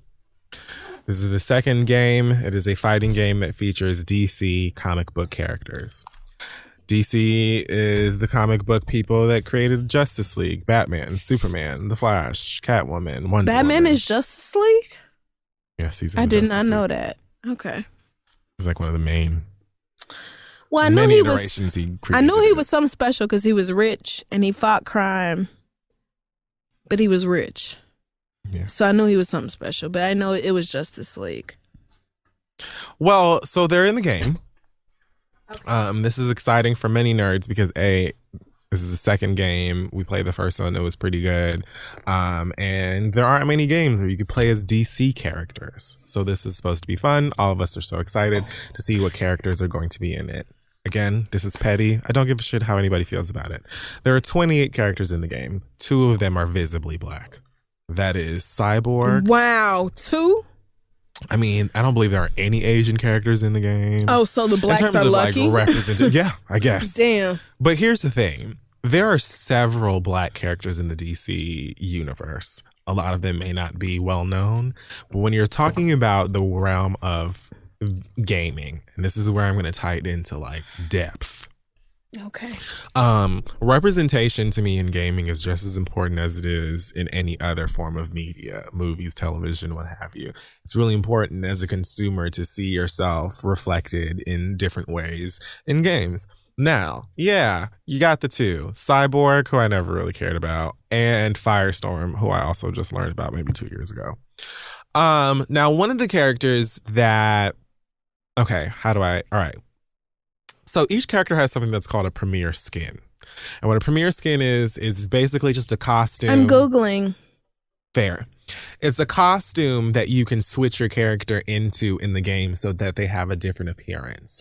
So they've been making these premier skins that are basically turning a character in the game into a completely different character in the universe. Okay. So here's an example. Rather than playing as the Green Lantern, the white Green Lantern, there's a premier skin that you can get in the game to turn him into Jon Stewart, who is the Black Green Lantern. Jon Stewart is white, though. Jon Stewart from The Daily Show. Of course. Jon Stewart is a Black character in DC who is the Green Lantern. Now, I didn't like that he was a premier skin because I felt like he could have been a main character, but I left that alone for story reasons. There's a character named Vixen. who is also a DC character. She's black.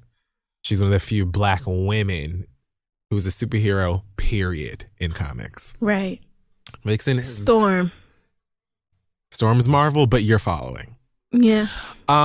Sort of. Now, Vixen has a bit of a following, a much bigger following than a bitch named Cheetah. Now, they put Cheetah in the game, who is literally just a woman cat who's fast and strong, and made Vixen the premier skin for her. Now, Vixen is completely different. First of all, she's black, she's a supermodel, and she has the power to basically call on the ability of any animal. Meanwhile, Cheetah is just a cat bitch. So you giving Cheetah a Vixen skin limits the character, and for someone who has never played the game before, or if you're just casually buying it, you'll have to play it for a certain amount of time or spend real money to get enough points to even obtain the skin. And then the skin is just a poor representation of this character. And I just feel like when you don't even have that many black superheroes and then you have very few black female superheroes, it would have been great to represent her better than she is in the game. Yeah. Because the character has the exact same moveset as the whatever. I didn't like that. Not to mention, I think that they half-assed it and they could have done a lot better than that. And they already teased a DLC character that's supposed to be coming out later on in the year or whatever. And it looks like it'll be Raiden from Mortal Kombat. Raiden is just a nigga with a bamboo hat that has like electric powers and he's like a god. We've been waiting and campaigning for them to put Static in the game. Static is a black young man with dreads who has electric powers. I know that Ed Boon and NetherRealm are going to put Raiden in this game and make Static the fucking premier skin. So that's what we are to you. Niggas got to be the premier skins. We can't be on the front line. I don't understand what that's about. And yeah, I bought the game anyway. And yeah, I went and got the Vixen skin. And yeah, I played it and she's fun. But that's not the fucking point. The point is that they could have done a much better job at the way that they handled these characters. No Asian characters at all. Like, you have an opportunity to create a huge roster of all kinds of different people. And they made a point to act like we're just going to dive really deep into the catalog and get characters that are underrepresented and give them a chance to shine and blah, blah, blah. And you didn't. You did the best thing to line your pockets. Yes, it's a great game. And yes, it's fun. And yes, I'm addicted. And yes, I can't wait to get the fuck out of here so I can go back to playing it. But I felt like that needed to be said. And so I said it. So when you deal, it's bad enough that they acted like Storm ain't never been dark-skinned, or Storm, just some random monster gave her white hair and she was just a thief her whole life. Like they don't ever represent. I think maybe Black Panther was like the last black superhero that I saw outside of comic books that like got like a really dope and fun and respectful adaptation or representation or whatever. And everybody else is just kind of like, oh, the response is you should just be glad they were in the game at all. Okay. I guess I should be glad I'm free too. I can drink it, whatever I want to. Right. Those are the same people who are like, why are black people complaining and not slaves anymore? Like, you knew that people wanted Vixen to be in this game because it was talked about. The same way that you knew that people wanted Static to be in this game because it was talked about long before this game was even announced. So the fact that you put whack-ass Cheetah that nobody knows or gives a fuck about in this game instead of Vixen and then have her coming in and using Cheetah's moves like she ain't way more powerful and interesting than that, I just find it to be lame. And if you do the same shit with Static, I'm rioting. Okay. I'm done. Amen. So I didn't understand any of the words you just said. That's fine. I don't care. I'm finished. I did what I was like in terms of my responsibility in coming here. Right. No, I did what I was asked. Yeah. No, you did. You did your job. I'm finished. I was going to talk about LeVar. Burton? You are so funny, LeVar Ball, and nope, I don't know who that is. How he was on the herd and the shit he said with Catherine Leahy. But honestly, white men and not white men. White women and black men are pretty much the same. And so for y'all to be having beef with each other, I don't give a shit about. Wait. Yeah, as far as like societal privilege is concerned, obviously you aren't. No, I'm not saying you're viewed in the same way.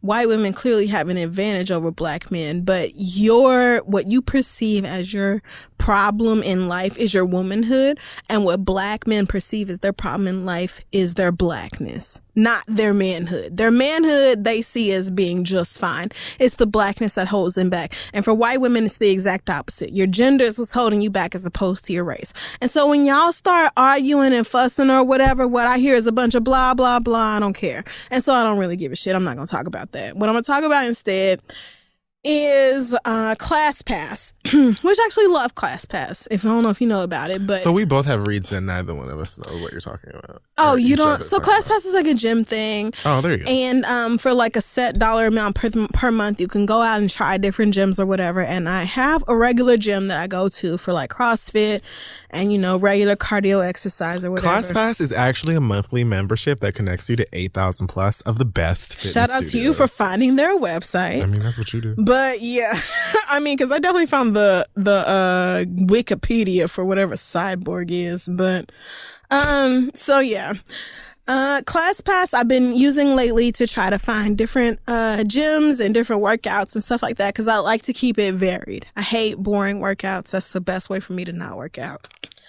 So I started a new gym lately and it seemed cool at first, but I quickly realized that I was in a building full of Armitages. And it's been so long that I've had to like really deal with whiteness and like microaggressions in particular that it threw me off when it happened to me. So I went to like in the house. Yes, actually, I pretty much go home and then I come here to the studio and then I go back home.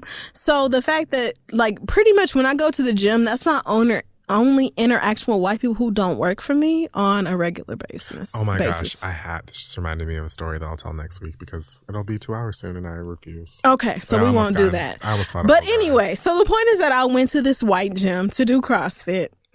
And it was immediately like pulling up at the Armitage plantation. Immediately. It was like, okay, we're so glad to have you. Hey, girl, all you gotta do is come in here. Yeah, girl. So the first thing that white people do when they want to make you feel like they're comfortable with your blackness is put on a black voice. Men and women, by the way. Oh, yeah, absolutely. And so when men, maybe more. As soon as they started with the girls, I'm like, here we fucking go. So I'm at this gym. I don't really know none of these white people like that. All of a sudden, I'm girl this and girl that. And then it's, I just can't believe that you're really putting weight on the barbell and you're really out here trying to do it and you're really doing a great job. You should come in and talk to some of our other girls. No. We have other girls who have just started the program and they're scared of putting weight on the bar and this. So you should come in and you could be like a motivation to them. First of all, bitch, I've been doing CrossFit for 1.5 years. Not a long time, but longer than a lot of you hoes have been doing it. If you feel like what I'm doing right now is struggling or like somebody who is brand new to weight or brand new to putting stuff on the bar, it's only because I'm coming from a place that you didn't. But where I have gotten as far as my strength training is concerned, I'm very proud of. And so for you to be like, oh, you're black, we have other black girls who are trying to do this class, but they don't totally get it. Why don't you come in and be our token? And instead of paying you, we'll give you the privilege of coming in on your off time and coming to the gym and demonstrating how a workout should be done for a group of fucking strangers. Bitch, no. I don't even have an official membership. First of all, I'm here because I get a massive discount for trying out your gym. Like, that's literally why I'm here.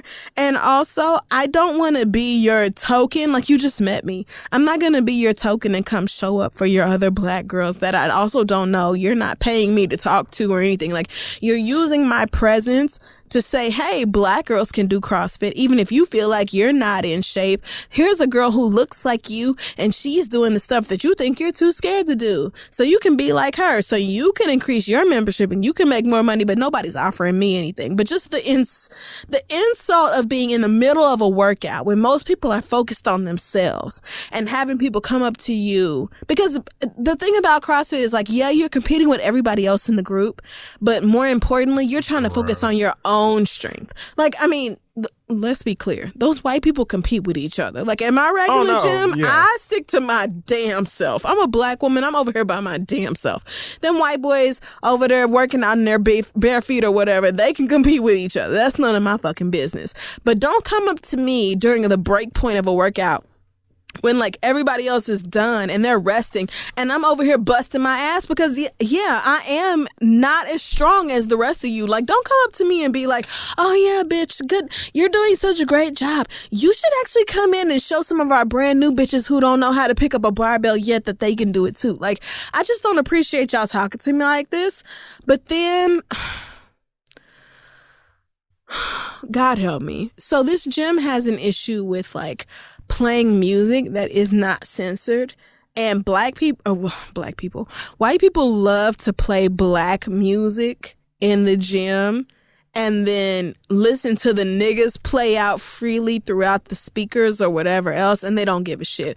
And I'm telling you, they played like stuff as what would seem as whack as like maybe Nelly back in the day, even though Nelly would use nigga, to like the most hardcore gangster rap ass shit like Eazy-E, Tupac, Dre, Snoop, all them niggas. Like anybody who would say nigga all throughout their songs. And so it was just so uncomfortable for me as a black woman, and not just a black woman, but the only black girl, person in the gym, to hear these people start a playlist that's 20 minutes long of music uninterrupted. And all of it is something that's degrading to black people, and all the people around you are singing along to the lyrics while they're working out. It was microaggression city. So what I have to say this week is like not even a read. It's just an understanding of even somebody like me who pretty much creates my own schedule, and I don't have to be too much involved with other white people. If I want to do something specialized or like a specialized workout type plan like CrossFit, you're pretty much asking to be around white people, because there is no CrossFit in Harlem. It closed. And I don't know how far away the CrossFit in the Bronx is, but I have a totally different issue with black men and working out, and it's the fact that black men typically do not allow me to work out peacefully. And so that's a totally different set of issues. White men ignore my body, but they have all these microaggressions in different ways. And so it's kind of like, who do you choose? You know, somebody who's going to sexually objectify you all throughout your workout, or somebody who's going to be like, yeah, girl, I loved Brandy and Monica too back in the day. The boy is mine. You know, like, it's like, what do you really pick out of that? Feeling like a piece of meat, or feeling like your existence as a black woman is a fucking joke? You know, it's just one additional thing that I have to go through. Right. It's like each one. It's either I do CrossFit with white people and I get microaggressions about who I am as a black woman, and people putting on their black scent and calling me like girl, a Neapolitan flavored racism, or asking me to represent all of my people, or I do CrossFit with black people or people of color in the hood, and I end up feeling like, I mean, because niggas will be like, oh damn, you could have ran into me, shawty. You ain't have to apologize for nothing. You know what I'm saying? You could run into me anytime. Actually choosing to be around people. Like, right. So the fact that I even go to the gym, like I could just be at home. I could just be at home, honestly, because I don't feel like going outside much these days anyway. But it's just really shitty to have to deal with constant microaggressions and shit like that. So I want to say to anybody who's in a place, because that was the thing. Like, I was at the gym and all this shit was happening during one workout.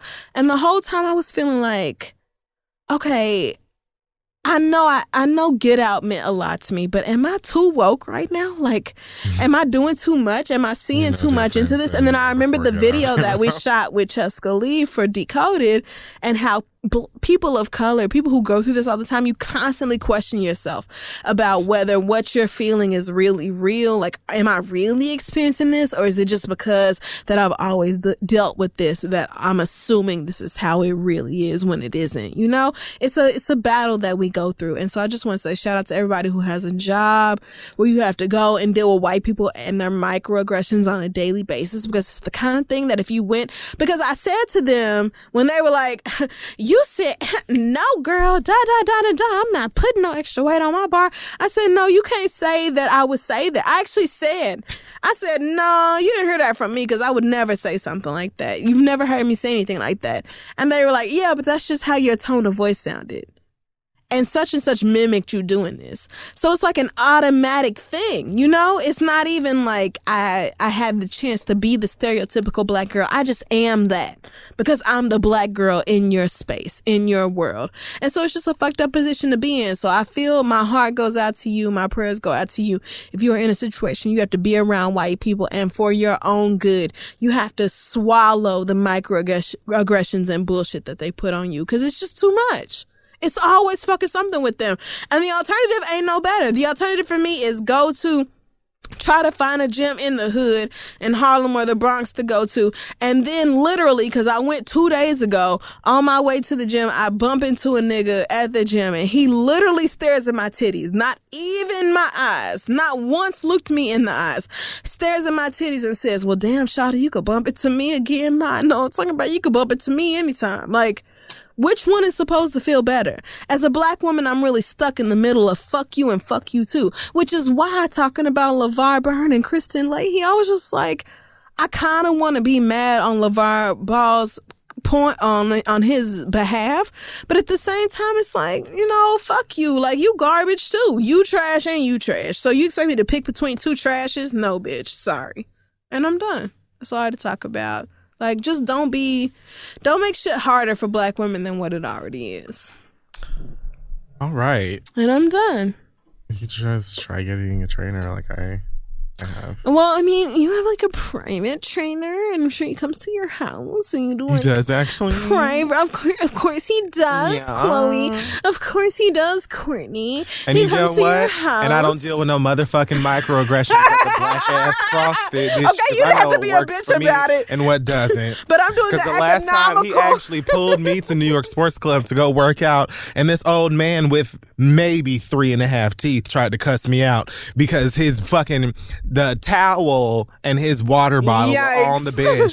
And I, with one pinky finger, scooted it over maybe 2 or 3 inches to match them teeth over to the side so I could sit on the bench and put my shit on the locker. And he gonna come out of the bathroom talking about, sorry, I put my stuff on your bench. Oh, wow. I said, well, as long as you don't let it happen again, we'll be fine. And he go come back, really? Yes. And he go come back and, oh, so you got more to say. You didn't have to sit here. You could have sat over there. I said, well, I sat right here. And so, oh, Lord. What else is there to talk about? Like, are you really going to fuss with me over a New York Sports Club's towel that cost them maybe 5 cents to make? Right, all of 3 cents, them rough ass towels. And an empty Poland Spring, not a water bottle that you got at Sports Authority or at fucking Modell's or even Dwayne Reed. A Poland Spring water bottle that you got at the bodega, emptied out or drank or whatever, and are reusing. Cost effective? No shade. All I'm saying is to you, I didn't touch your diamonds, your doubloons, or your pearls, bitch. I moved over some property that belongs to the gym and some property that belongs in the trash so that I could get to a locker room, and here you are fussing with me. This is why I don't leave the fucking house. And you wonder why I don't like people, don't talk to people, don't enjoy interactions, and would prefer being left alone. And that's real. I don't even blame you, friend. I really don't. Because when I go to the gym with these white people and I get them questions like that, or they give me black girl attitude, they put their hands on their hips and do the Z formation, it's like... It's just like when straight people, especially girls, like, do I deserve this? I just came here for a fucking workout, man. I didn't come here to be the black girl. I came here to exercise. Yeah. It sucks. Well, so, yeah, that wraps up this week's episode of The Read. Follow us on Facebook, Twitter, Instagram, and Tumblr at This Is The Read. I will be at the We Are Never Meeting in Real Life book launch. That is the new book of essays by Samantha Irby. That is Tuesday, May 30th at 7 p.m. here in New York City. Check housingworks.org for tickets. Kid Fury, what do you have coming up? Going up. Going up. If you have a ticket to the show on Saturday, May 20th, I will see you there. If not, I think there are a couple left on kidfurylive.com, as well as next week, the 27th, I'll be in London to perform as well. So if you don't have tickets, go ahead and get some tickets for that. Also, look out for other events coming soon that I will announce later on in the summer. And that is it for now. You're coming up to London. London soon. Yeah, London is next week. Oh my God. So that should be a good time. So famous. Try and go to see Dreamgirls. I used to dream about cars and things. about being a star. You literally have 6 jobs more than I do. I don't care, bitch. Whatever. You know how you're fucking famous. Anyway, so I guess that's do we have an acronym or are we just done? GB. Good. No. Great. No. Goodbye. Duh.